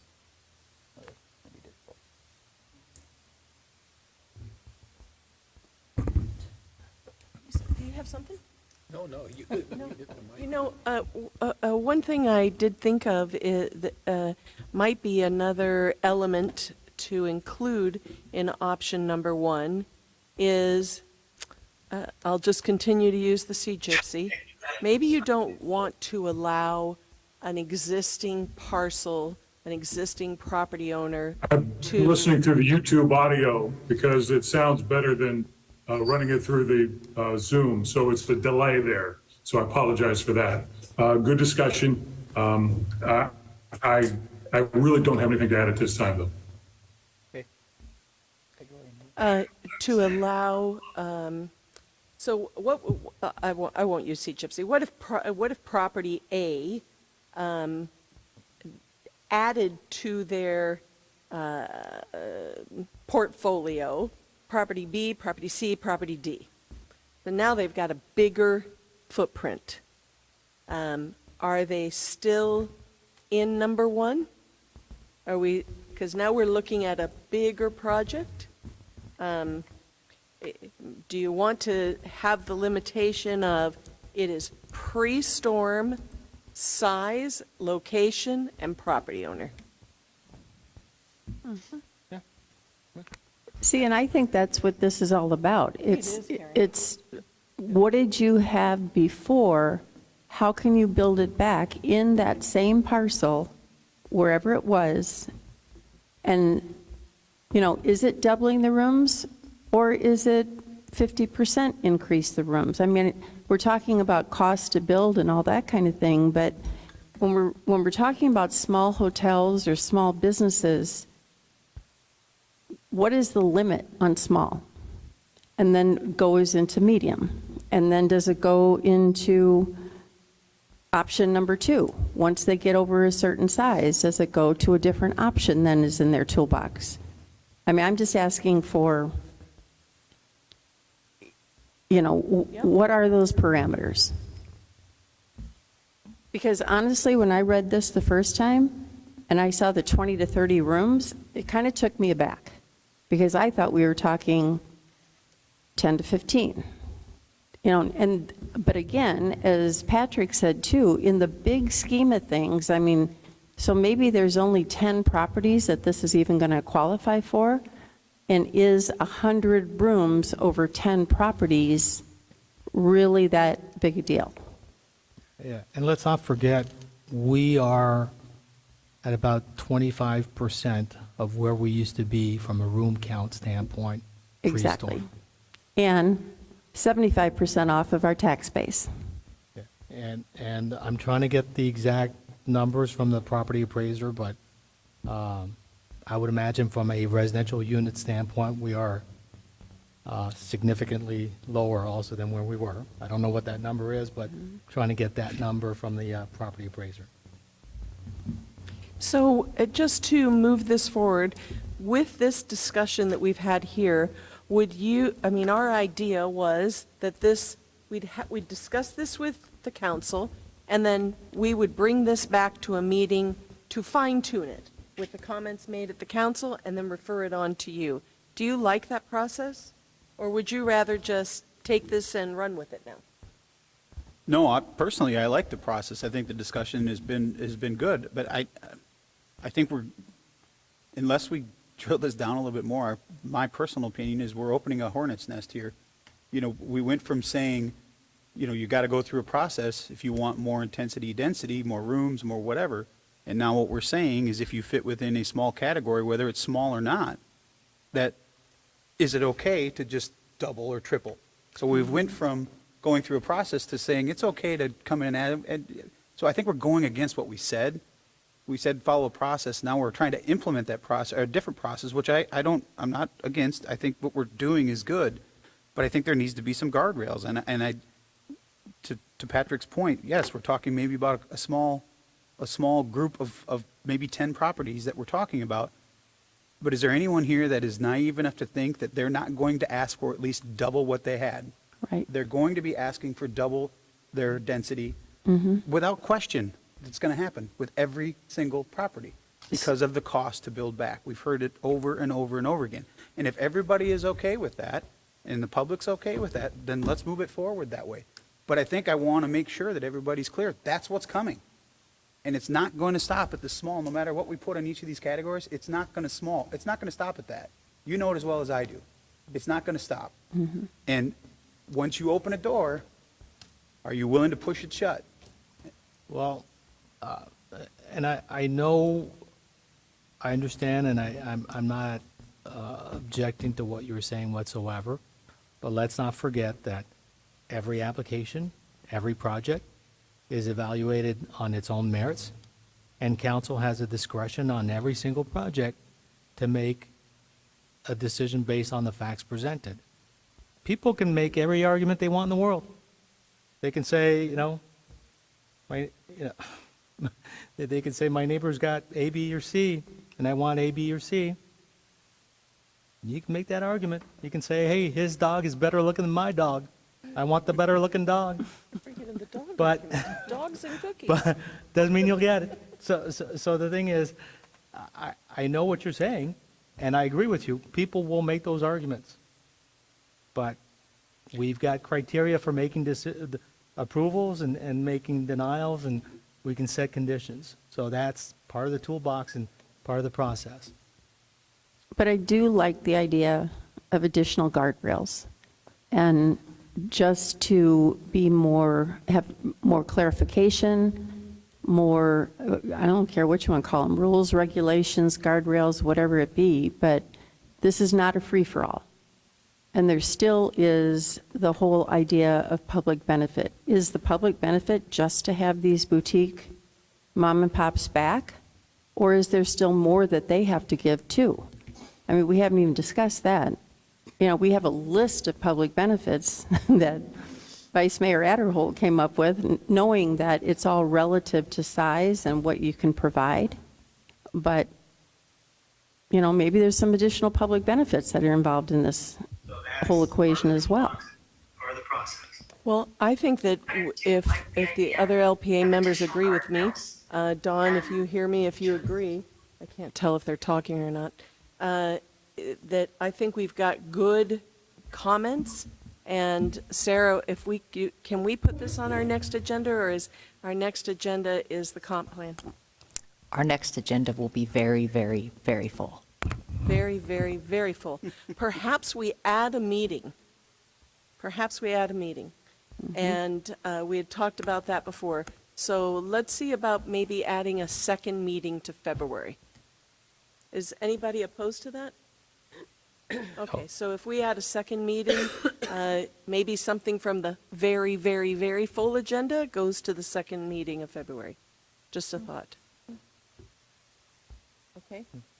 And so what I've taken away from this is additional guardrails, meaning more definition. Is there additional public benefit that needs to be added? Let's see what else. Could we drill down a little more on costs and time? Because perhaps somewhere in the LDC, we should define a cost for these applications. I don't know if that's possible. Patrick, think about that. And what the timeline for sunsetting it would be. Maybe we include a provision about the flip. Like maybe, do we ask people who avail themselves to this, the small property owner, the small hotelier, to hold on to their property for an additional 5 years or 10 years or whatever, if they're getting some other benefit? I don't know, but these are the things that I've jotted down, what I've heard from everybody's concerns. There's one thing I will say, the sunsetting thing for me, it's not hugely important. I mean, like we've learned over the last 15 months, some people are at different spots of recovery with insurance and other things. I'd hate to put a deadline on something. If you're going to do it, do it. And it should be across the board. To put a deadline on something, now that doesn't mean you get to come in and buy a property. I think there has to be some way that if you were here before the storm, that's who we're trying to benefit, people to come back. So the time, I mean, a number, to pick a number, a date from now may not meet everybody's timeline. So I'm a little, That, of to me, course, that could also be changed. right. Okay. Like, again, everything can be changed. Yep. But Yep. Okay. just the first, the other thing I want to talk, are we talking about all of them? We'll just, so what I see in speaking with some of the people that are out, small and large developers, and some of the issues that we have with process, and this is what I interpreted as a development agreement. I've gone through the CPD process, everything's moving forward, everybody's happy, the building's coming out of the ground, whether it's a $50 million, $200, $300 million project, oh crap, we missed this in the engineering. Now, in order to fix it, I have to unwind my entire CPD and go through amendments and do all that. To me, that's what I was looking at a development agreement as. If I've already gone through the process, I don't want to have to unwind the process or change what I went through to do that. I got to add a slab of concrete that wasn't in my original CPD. Now I got to go through all the things that we're talking about to get a piece of concrete in a place that I need to put something on it. That's something that shouldn't have to go through the entire process all over again. Yeah. That's something that I looked at as a development agreement. We can come in and say it's not structural, we're not cutting anything out, we're just adding something that was missed, which can happen Yeah. on small projects and large projects, as you know. That's something that would drastically speed up a process of completing something to get those rooms back online that you're talking about. I don't know if it's got to be called development agreement, but there are processes. The code already allows for that. Yeah. It could just be that, it's adjusting the thresholds for like minor amendments, insubstantial amendments, that type of thing, where there's certain thresholds, if it's generally consistent with your master concept plan, you don't have to go through an amendment. If you're adding something new that consistent, wasn't there, then you have to amend. But you could create a threshold where if it's real minor, staff can look at it. If it's a little more extensive, maybe you can either go to special magistrate, it could go to just the LPA, and then if it's major, then it would have to go through the full amendment. But there are ways to address that. And then Historically, that's happened with residential and commercial properties. And the thing I'd like to point out for us to all understand this is we ask for a lot of detail on our plan developments. So we have to understand that as a town, the more detail we ask and the more detail we put on those master concept plans, and when someone makes a little change, you're kind of making it where they're going to have to go through the process again. Other jurisdictions have what we brought up last time, bubble plans, where you don't define everything as long as you're within the bubble, within the area, within the development footprint. There's a lot more flexibility, and it reduces the need for amendments. I love bubble plan. Sounds cute, doesn't it? Next thing, the snow globe. I am so sorry. I had a commitment that I could not change, so I've got a hard stop at 1, so I'll catch up on the parking. I think you summed it up. I summed it up? You summed it Okay. up. All right. Can we take a quick break, or do you want to just keep going? Sure, we can take a 5-minute. Could I take a liberty and just say that we've ordered far too many sandwiches, so if anybody in the audience is hungry, feel free to join in and have a bag of chips and a sandwich and a soda. Sorry, Mr. Town Manager, I assume you support that effort. Yes. So what time are we coming back? We'll come back at 1:10. 1:10, thank you. 8 minutes.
Our next item for discussion is the parking requirement comparison. Parking requirements review and discussion.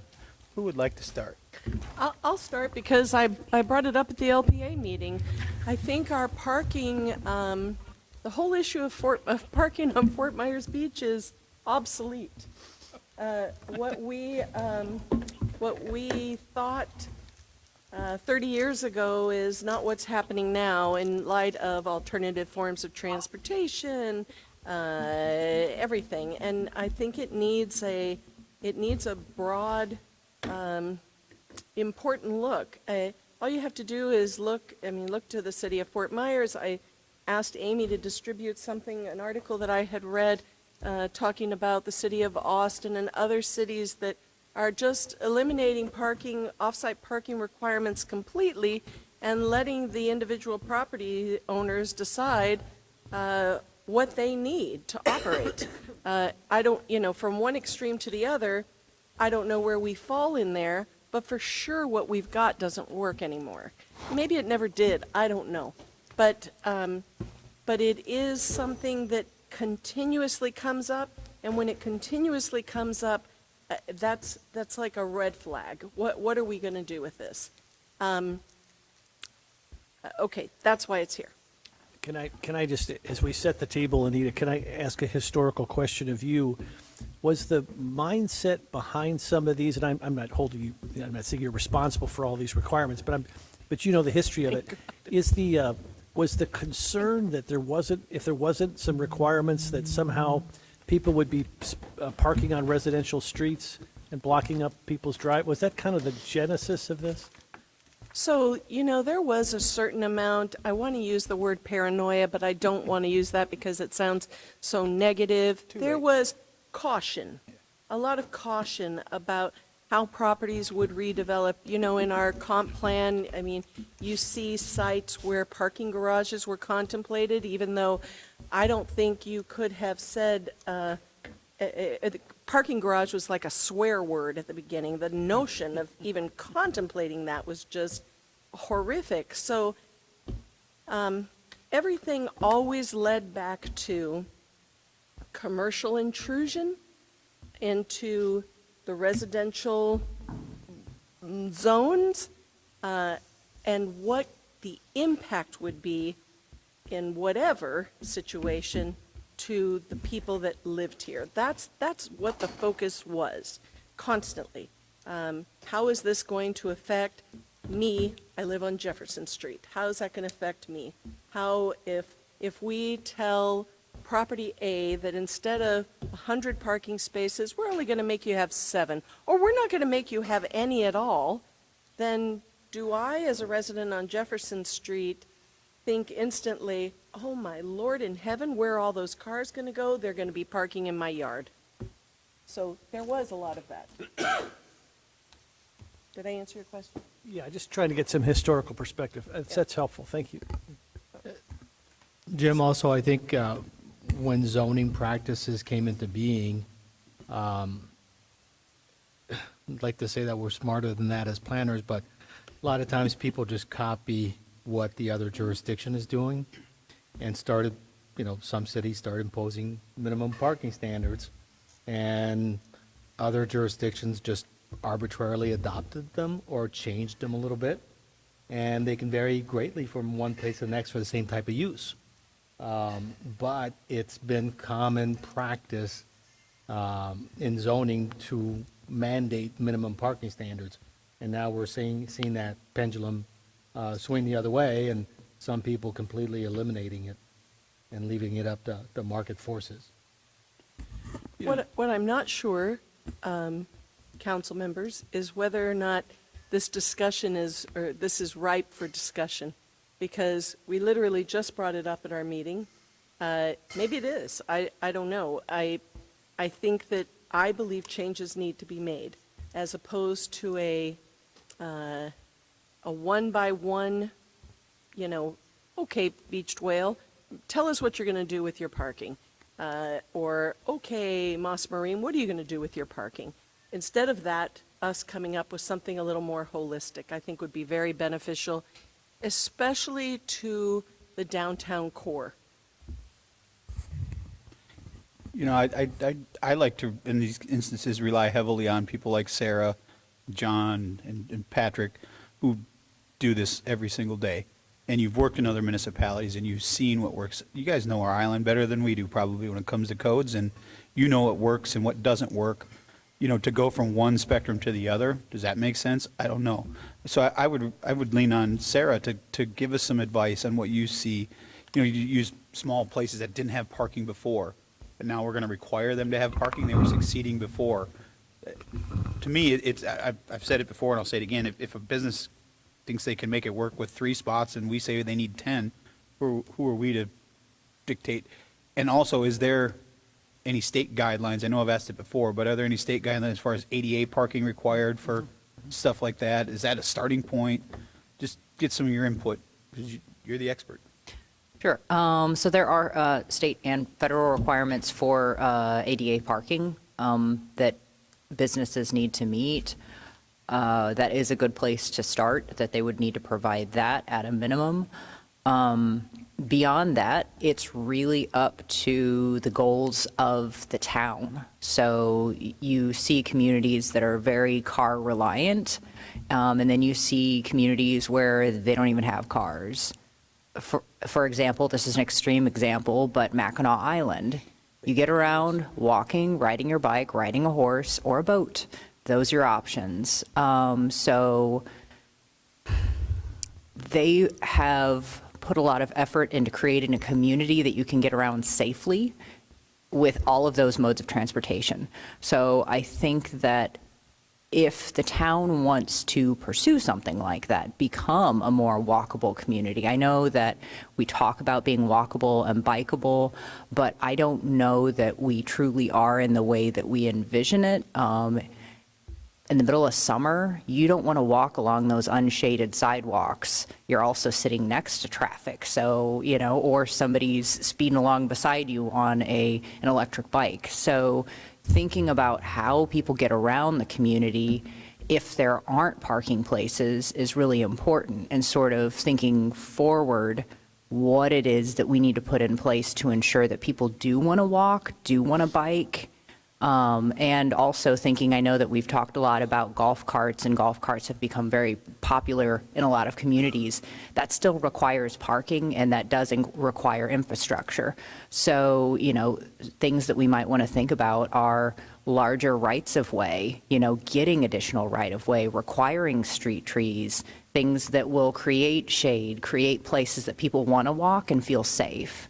So, or ride their bikes and feel safe. Because, yeah, the serious cyclist is going to feel comfortable on a little bike lane next to traffic. But a family that's here on vacation with a 5-year-old and a 10-year-old, probably not. They're not going to do that.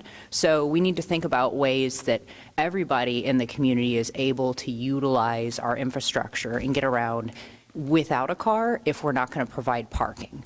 So that's my planner point of view on that. But I don't think it's a bad idea to try to encourage people to do other modes of transportation. We just need to enable that, and we need to not assume that people will not drive if we don't do that.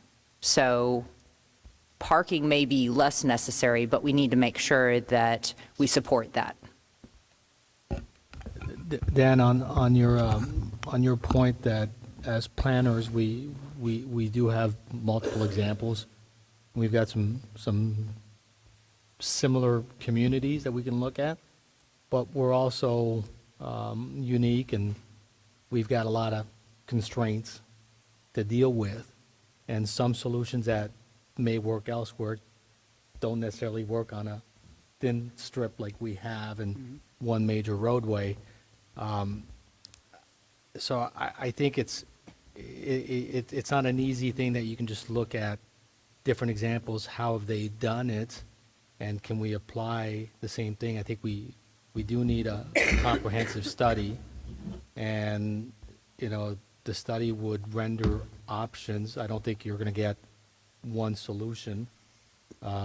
And as a town, we're going to have to decide philosophically how we want to address some of those issues. You know, perfect example of a town that did away with with parking standards is Punta Gorda in their downtown have no parking requirements, but they did build a pretty substantial public garage right there with free parking. St. Armand's. Yeah, so again, there are trade-offs that we have to evaluate, and I agree, no need to reinvent the wheel, but someone's probably got to look at those different options, kind of weigh the pros and cons of those different solutions, and again, understanding that we're not going to solve all parking and traffic issues, but we've got to decide what fits best on this island. There are parking apps now, there are, different things that can be used, so I guess my question to staff would be, do we have funds to do a parking study as a first step? I guess it all depends on what the cost is going to be and, what the direction of the council would be. We would always have funds if we needed to do that, so it just would depend on the council's direction. I think that the paradigm almost has to switch from the historic part of it to where we are now. And what I mean by that is, as much as it was anti-parking garage back then, should be very heavily encouraging people to build a parking garage if possible, to alleviate, to your point, Patrick. And I'm not a copy and paste type of person. I'm not well, this island did it this way, we should do it that way. That's not what I was trying to, and if it came out that's No, not what I'm I saying didn't is take if it that way. you've got 6 different islands and they all have it, maybe they have something that strikes something in this that goes with that and you kind of mold into what works for you. But I think looking at trying to promote heavily someone to invest in building a parking garage on the island is a very important thing that we need to be looking at, to also promote the bikeability, walkability, cartability. Look at Bay St. Louis, look what they've done. They don't allow cars on their island, and they are simply all just walking, biking, or riding a golf cart. So looking at other areas, not necessarily what Florida's doing, but there's other areas outside the state that are doing different things. But I really am a proponent of pushing and incentivizing, for lack of a better word, someone to come in and build a parking garage. Find a spot on the island that we can make it work. I know there's a lot of costs and a lot of money, and the dollars and cents maybe don't line up, but how can we work with them to solve the issue, just talking about the downtown district, so that we don't have to worry about each individual, as you said, the whales coming in and saying, I had 5 and now I can only do 3, and it's a waste of time. Yeah. So I was speaking to someone who has a business in St. Armand's, and evidently all those businesses in that I don't know how familiar you all are with the area, but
are wandering aimlessly looking for spots, and they'll pull in and all of a sudden it's full, and then they'll turn around. And I mean, it seems like it's an important first step to manage the parking that we currently have well.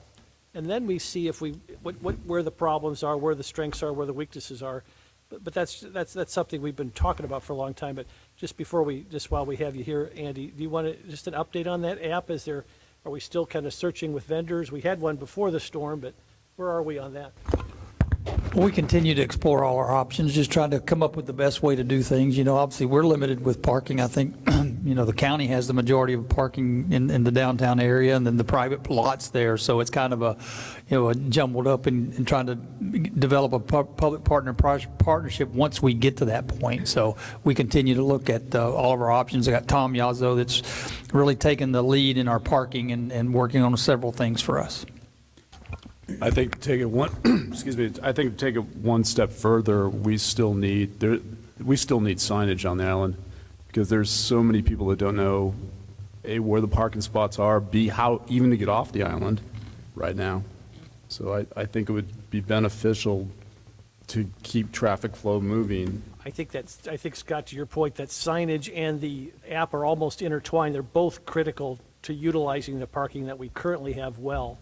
But you're right, the signage is terrible for parking. And even coming over the bridge, just some kind of a sign letting people know.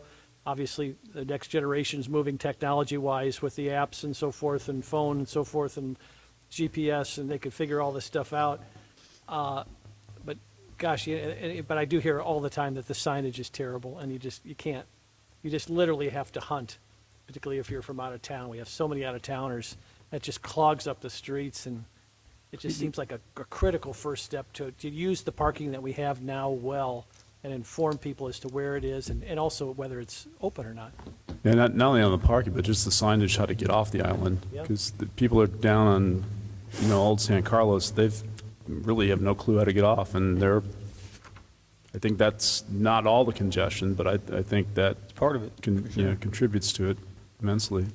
We had a saying back in the technology days for a company I worked for, that garbage in, garbage out, when they were first going to be going to technology to inform customers you're on your way, things like that. And the reason we said garbage in and garbage out is it's only good as the information that you put in. So if you put garbage information in, you're going to get garbage information out. And I think with the app, unless you have every single person on the island that owns a property willing to buy in and be part of that, you're going to have that garbage in, garbage out. Agreed. And I don't think there's anybody that is going to wake up in the morning. I shouldn't say anybody, that's not a fair statement. I don't know how many people are going to wake up in the morning that are here on vacation, that came to go to the beach and are now staying in Cape Coral, Fort Myers, whatever, because we don't have the hotel rooms here to house them, are going to wake up in the morning and go, let's see if there's parking before I'm going to the beach. They're coming to the beach. But I think that dovetails, and I'm not saying that I'm against it, I think it's part of the solution. But I was down in Collier County this weekend, and I noticed that I never noticed before, so they've got to be fairly new, is they have signage out there, and it's a big green illuminated sign, this many parking spots available, and that number changes depending on when you go by. We need that for our parking. So if I can see a half a mile down that there's zero, I'm not going down there. I'm going to go a different way. So I think it goes along with the app. First step is seeing how many owners we could get willing to work with us, including the county. We need the county buy-in as well, to say this is how many spots are, there's where they are, and then once they get here, by the time they drive down here and sit in traffic, that number's going to change. Yeah, and I don't disagree. People are coming regardless, but I do think the next generation, they are coming.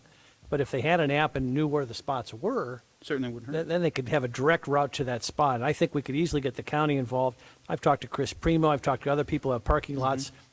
It's in their incentive to join in, because then they become part of that information stream going to the app, and then, of course, they get more customers. Everybody wins by participating.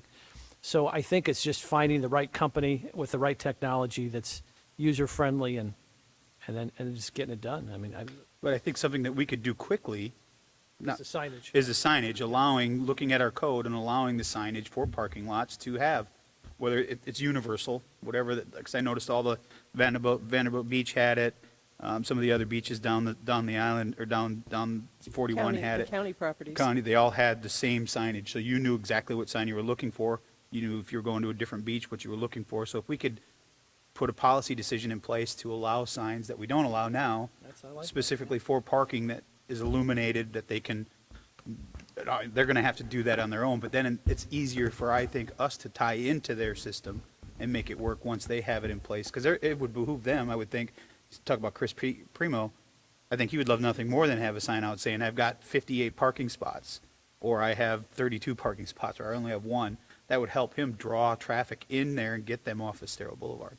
I'll just say, and Ben will probably agree with me since we both grew up here, there's a special breed of visitor to Fort Myers Beach, including those of us who grew up here. And the hunt is part of the charm. And I mean, not if you agree with me, but It's a reality, it is a reality. I mean, I know when people talk about traffic, I think, gosh, in 1978, traffic was the best.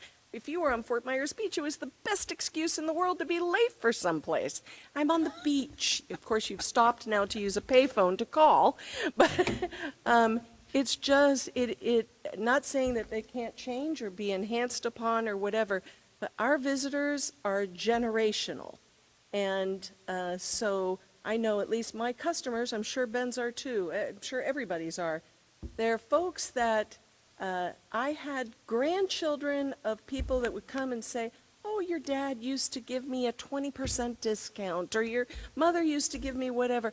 Those grandchildren of people are coming and they're going to go in search of the same parking space that they used to park in 30, 40, 50 years ago. It's just going to happen. Now, will all this stuff help? Maybe so. I don't know how to fix this. I just know it's a problem that we need to somehow address, because it's not working for the code. And I think that there's two separate issues here. The human behavior of the hunt for the perfect spot. Maybe I'll get a front row at Lynn Hall. Maybe there's that one spot wherever. There's that, and then there are the code requirements that we have in place for properties that are looking to redevelop. We've all had conversations with folks. They're looking to redevelop, and parking is a big deal. Parking impacts the height of their buildings even. So what would we trade off? I'd trade off less parking. So that's in part why I keep focusing on this revisiting of parking. But two issues: where are they going to park, and what are we going to require from individual properties? Anita, I think the points you're making are great points, and that's why I think we need that consultant to educate us. My understanding also is whatever we build from a parking capacity, we will fill. Of course. Okay. Part of the year. Yeah. Yeah. On August 7th? But take an example of someone living in Lehigh, and Yeah. it's a little challenging to come to the beach, and we make it much easier for them to find parking, to access the beach, and it's just an easier day for them to bring the kids and all the beach equipment. And instead of coming maybe once a month or once every few months, they start coming every week. Yeah. And again, that's what I mean by, we have to understand that we're going to fill that capacity, so we have to make decisions as to what we want and how we want to address it. And we're going to have multiple choices. Yeah. I think also the point that Sarah made about, we talk in the comp plan that we're very aspirational about having a walkable community. We have an $80 million boulevard project without a tree in sight. And so how walkable is that? How safe is it for a family to ride their bikes? Why are the golf courts driving on the sidewalks? They're things that, at some point, maybe we look at readdressing from a design and quality of life point of view that makes our community, that makes those walkable aspirations real, that we actualize them. And it will require some infrastructure changes. Trees. Well, we do have the maintenance agreement from the county we can plant trees. We just have to make the decision to do it. There is a great YouTube video, if you haven't seen it. Victor Dover, who was one of our early consultants, he talks about trees on YouTube. It's a beautiful great a video. But it talks about, and if you look at North Estero Boulevard versus the rest of the boulevard, the trees are on the street, separating the human beings from the roadway, which creates some sense of security. Now, where would we put the trees? Where would we put the trees? I mean, we certainly could dig holes, I guess. I mean, other places, but. Does Frankie have a good idea? I was just asking what the cost of the trees were that we planted in Times Square. I would just doing some math in my head, that's all. Okay. So, like I said, I apologize that maybe this isn't ready for more discussion, and maybe what Patrick's suggesting of exploring some, getting additional information. I think there are also some folks who are doing the research on their own, and maybe they would be willing to come forward relative to parking garages and/or parking in general. I'll send them your way. She was talking to you, Jim. Well, I have to say, with the exception of our beach renourishment consultant, who's done a great job, even though they've run into some recent challenges, I'm a bit consultant leery. We've had some challenges with consultants in the past. We've got a tremendously talented town staff. We've got really smart people in our community. We've got smart business people. And I think before and I'm not opposed to hiring a consultant, but I've talked to folks in the past who've talked about how many traffic studies that we've done here in Fort Myers Beach, and we hire these folks. They come in from out of town, and they spend a few weeks here. And I'm not opposed to that, but boy, I'd rather if we had a parking app and we were fully utilizing this with signage, the spots that we have, and we had a better sense of how that would work before we hire the consultant. I'd feel better about that, because these consultants, at least in my recent history on the council, have not had a great track record, with some wonderful exceptions. Well, I think it goes back to what you said, Anita. There's two things. I would like to try to get a little bit back on track of what I think we were here to talk about, and that is parking requirements for new development. What can we do here today to give enough information? Because I don't want to, although I'm not objecting to a consultant or however we need to get there, but I think there's some things that we could do policy-wise, looking at the comparison between FMB requirements and ITE requirements to make it one of those variances, for lack of, that you and we've all been talking about, make that go away for some people, to not be another thing that has to be added into the CPD for them if they're going the CPD route, or the development agreements if it goes that way. What can we do to give direction to staff to say, because I think we can all agree the numbers that are out there, they're just arbitrary to me. They're just kind of put in place to say this is, especially when you look at that comparison that you put in our packet. We're just going to pick a number out of the sky and this is what we're going to go with. How can we give you direction? Or what are you looking for direction in us to be able to bring something back to the LPA, to bring this forward for the development part of it? We'll address the parking garage and parking meters and all that stuff as we go, but I really would like to get to a point where we can give you some direction so that you can bring it back to the LPA for a final decision to come to council.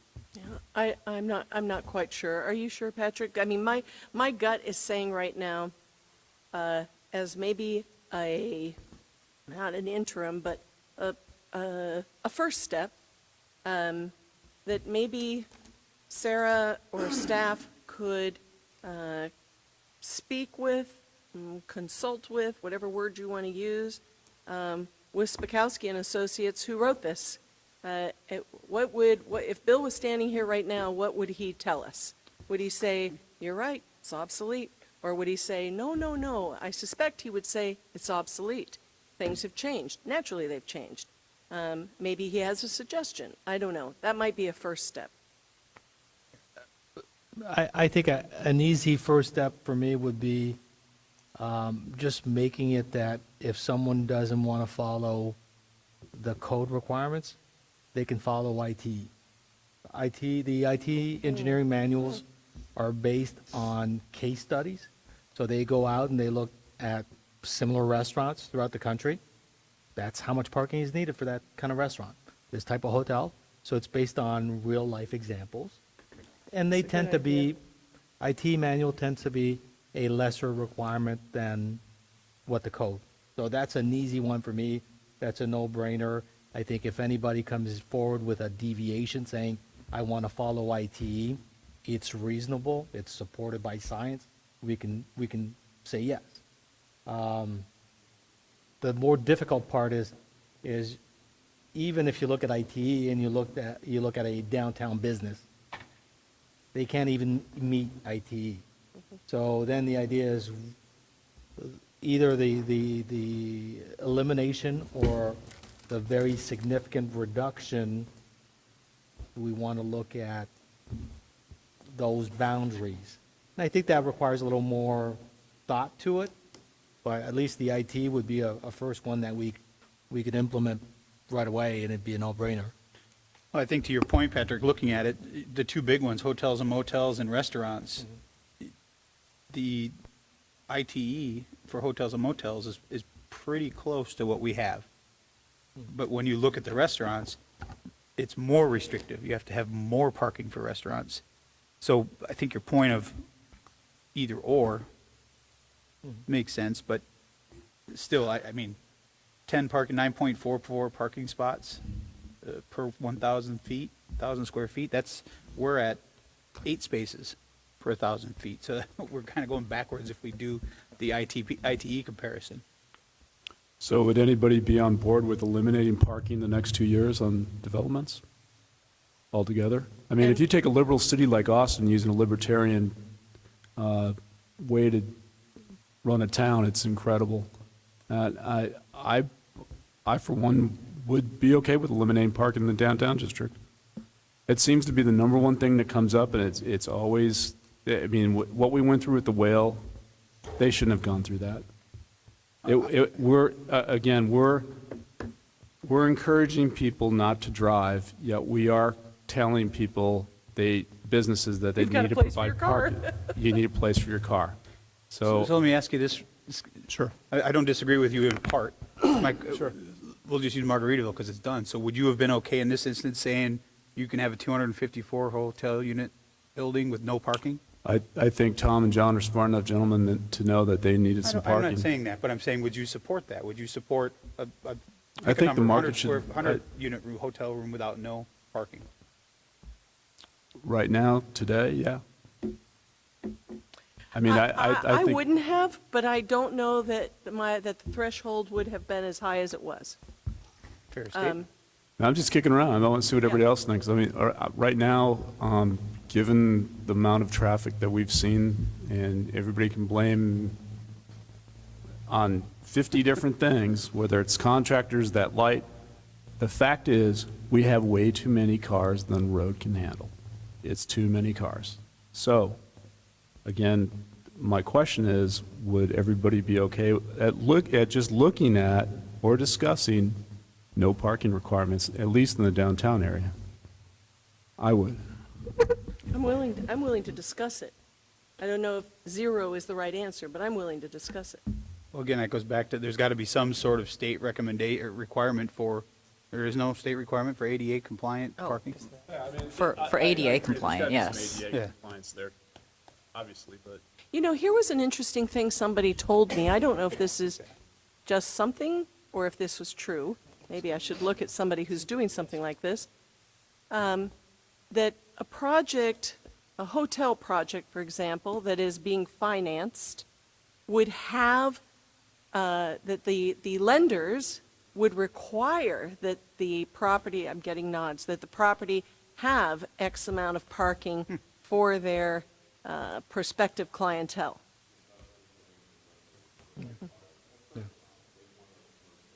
Yeah, yeah, yeah. Come on, just come on up. You want to come up? You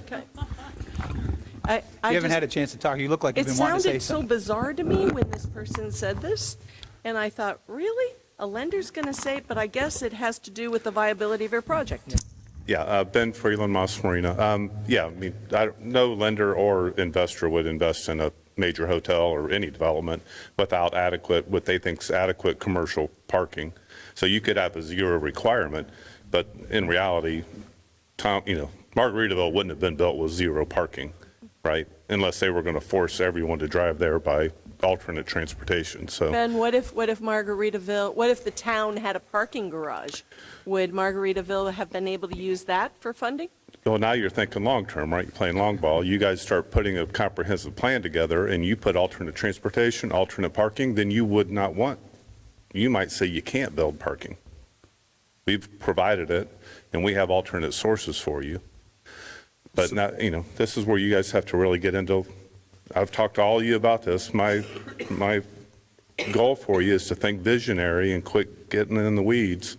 You guys need to vision what you want this thing to be and let professionals write the code and the planning and that integrates parking and transit and what's the box look like? I wish you guys worried more about what this stuff's going to look like than how many square feet and what the FAR and the this and that and the density, intensity. You guys are visionaries. What do you want the beach to be? Right? And let the professionals write the code that builds that out in 30 years. So let me get off that for a minute, but no, I appreciate you. I mean, you guys are doing a ton of work. You're killing it, and I appreciate the effort and see what you're doing. I have, a couple thoughts, even going back to the earlier conversation, but the town's been working hard. Our project's already under application, so everything I'm going to say has nothing to do with the Arches or Moss Marina. The plans that are put forth for the expedited process, I think, we're over a year out of the hurricane. How many applications are you getting from small and medium-sized businesses to rebuild? We have a saying in our business, you are what the numbers say you are. So think about it. If you keep sitting on your hands, nothing's happening, right? So you've got to do something. And that's the character of this island. It's not our project. Our project's just a piece if it happens or not. What do you want the island to be? And expedite this stuff. Get some things going. You guys get caught up in the nuance of, who's going to get a little offended? Somebody's always offended, right? And there's no perfect plan, but what's most important? Is it getting those small businesses going? We'll do some things to help them get going. Even if it's not perfect, I would just like to see it get going, because if our project does go through, it's important to me that those small hotels are back, those t-shirt shops, those cool little bars, that's what makes Fort Myers Beach go. That's what makes people want to develop and do things like we're hoping to do. I mean, the town's working extremely hard to get our plan moving. I filed in September. We haven't even been in front of one of you guys yet for a hearing. It's not their fault. I mean, that's just a process. It's what it takes. And we'll be 5 more months before I get a yes or a no. Now, luckily, we own the property. I didn't speculate coming in, so we aren't choking on that. We have a business running, but, if an investor is coming in for a big one and has to wait 12, 14 months to find out, you know what, we really don't like what you got. That's hard stuff. And to me, that's the visionary part that y'all could really start making some decisions on and quit getting in the concrete a little bit, and give yourself some freedom to, another saying is no decision is a bad decision. Make a decision with good intent, get as much information as you have and get going. I think the island would be better with that. So those are just, I love you guys. I love what you're doing. Love the island. I want 20, 30 years from now when I'm checking out, I hope it's, envisions what you guys have for it, and whatever our project is, and that's not relevant. Ours should be a piece of that, and hopefully it fits what the overall island is. But that's where I think you guys could pick up speed, momentum, and I think you've got some great ideas right here in front of you, and I think you're on the edge of doing it. But start letting it flow, and then when you start getting those applications for the Sea Gypsy and all those other ones in, you'll know you made the right decision. I really don't care if Scott gets the right and he does sell it. Maybe that's his personal plan. I know you guys don't want to make somebody else's money by entitlement. What you want is you want the small business. If what you want is the small business back, let them come back. And what they do with it, you're getting caught up in the detail again.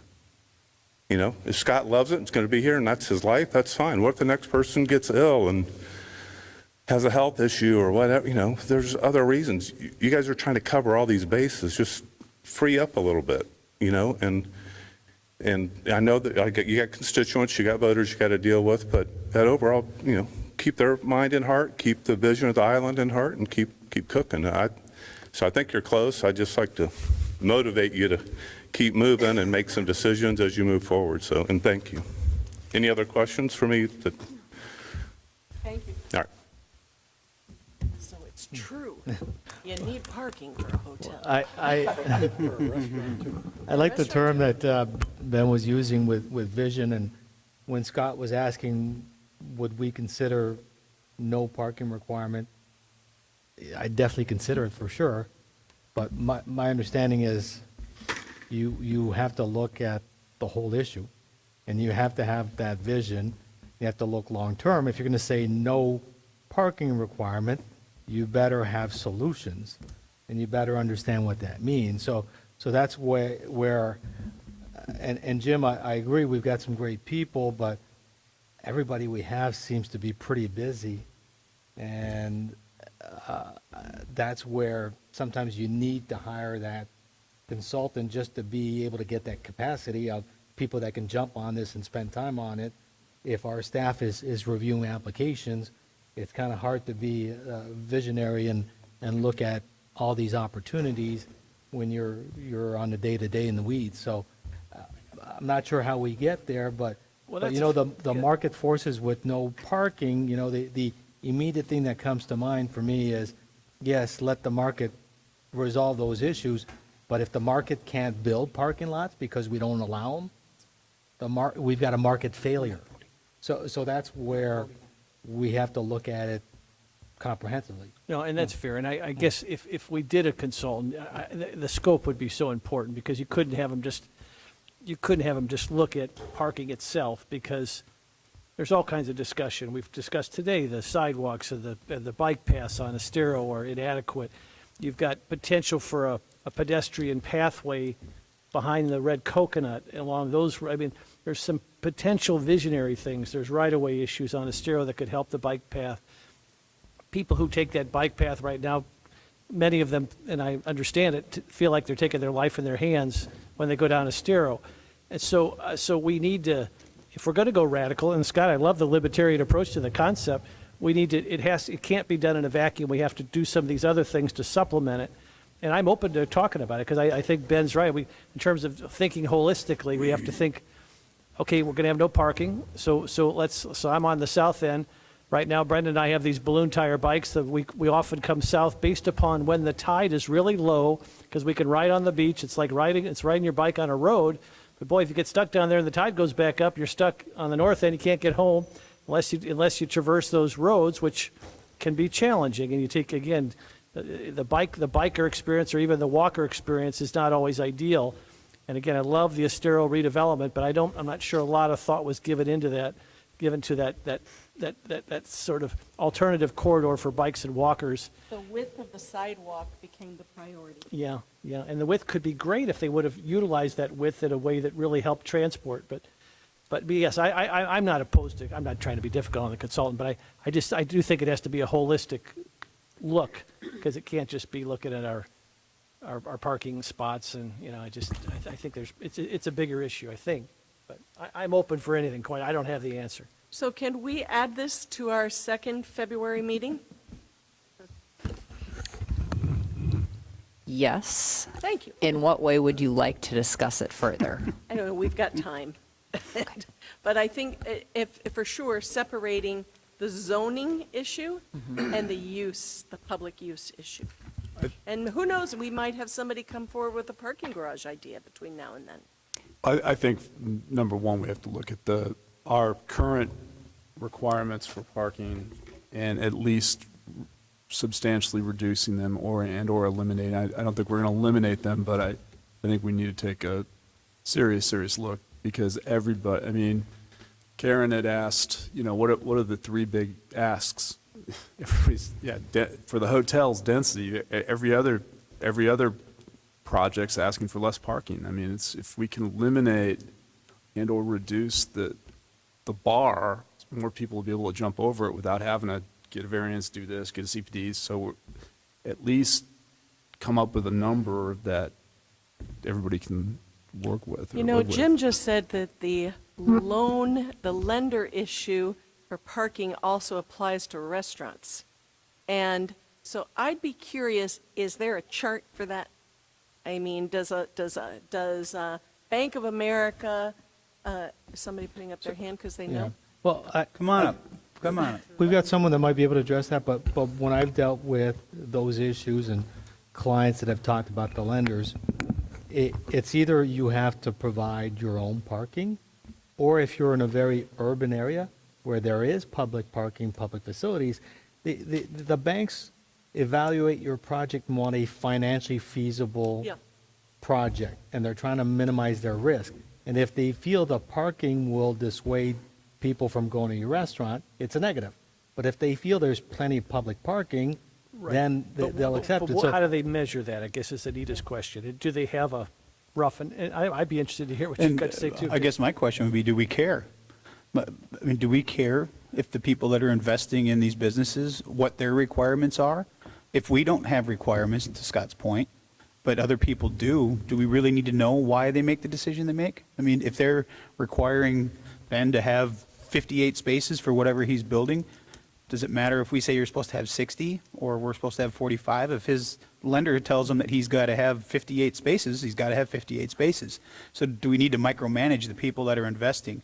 Now, if you're paying cash and you don't have an investor, now we're talking about, I don't want to have any parking. At the end of the day, we have a parking issue, we know that, but do we really want to get involved in the day-to-day business dealings of someone that wants to build something? No, the only reason I brought it up was if if zero parking isn't the number, and we want to What's the happy adjust medium, that, right. what would that number be? And would the number be a bank's number? It's pretty damn objective. It's, it doesn't have anything to do with Fort Myers Beach, it's viability. So maybe that's it. Will you come to our February meeting? Yeah. Okay, I don't know who you are, but you look Matt, like do you have just anything- do you have got anything to add A lot now? of info. I think, Come on up, Matt. Who is this? Matt Price. Oh, you're the Seagate fellow. Yeah, I guess I am. It's nice to meet you. I am now, About yeah. you. Matt Price, CEO of Seagate Development Group. So Nice to meet you. very nice to meet you, too. So just going through hearing the consultant discussion, I think what you guys really need, and for the downtown area, I'm specifying, I think downtown needs a development consultant. And what I mean by that is you need to get a developer's perspective on what downtown needs to be. It's going to take into account parking. It's going to take into account public spaces. They're going to meet with all the landowners down there and get the visionary. But you need a vision down there, because what are the banks going to look for? They're going to look for a concrete vision so that they can look at an individual project, see if it fits within a vision. And until you give that vision to downtown, it's going to be really hard for developers, especially landowners now, that are kind of like spread out, and no one's really talking to each other, and no one really knows what you're looking for. And that, to me, is what you need, is a development consultant to do that.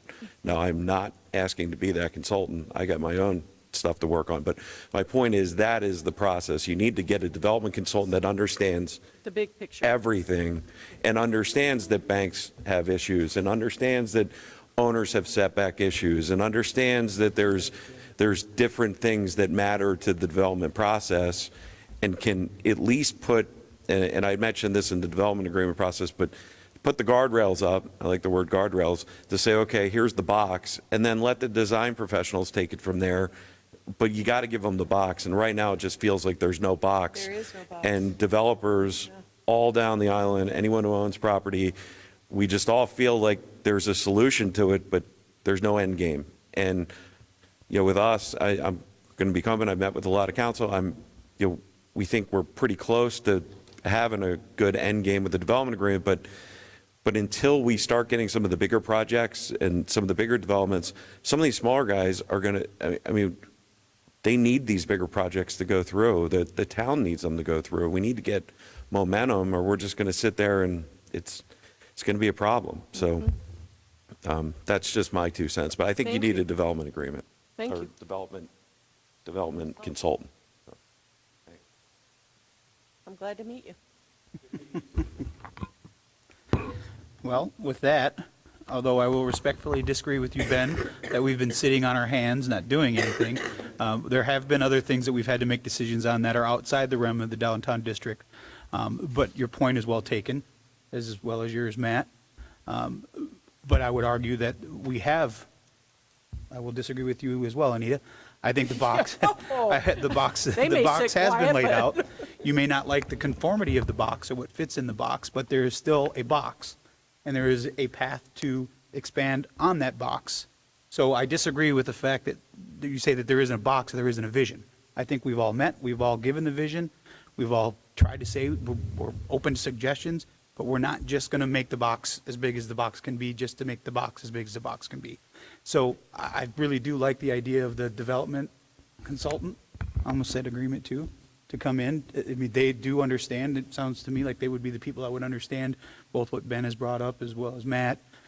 But they will also hopefully take into consideration what we have to answer to and the comp plan that we have to work within to give us some sort of direction.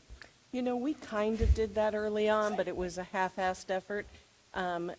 Naples did it with their Main Street program, and ultimately the Dwani Group did it with the Fifth Avenue. Same thing with downtown Fort Myers. It does put all the players at the table with a third-party objective person or group or whatever. So it isn't Jim talking to them. Are they nodding their heads? Well, just waiting for you. No, finish your. I got in line. I've been trying to hey, speak and I can't. Jump the line, No, honey. go ahead.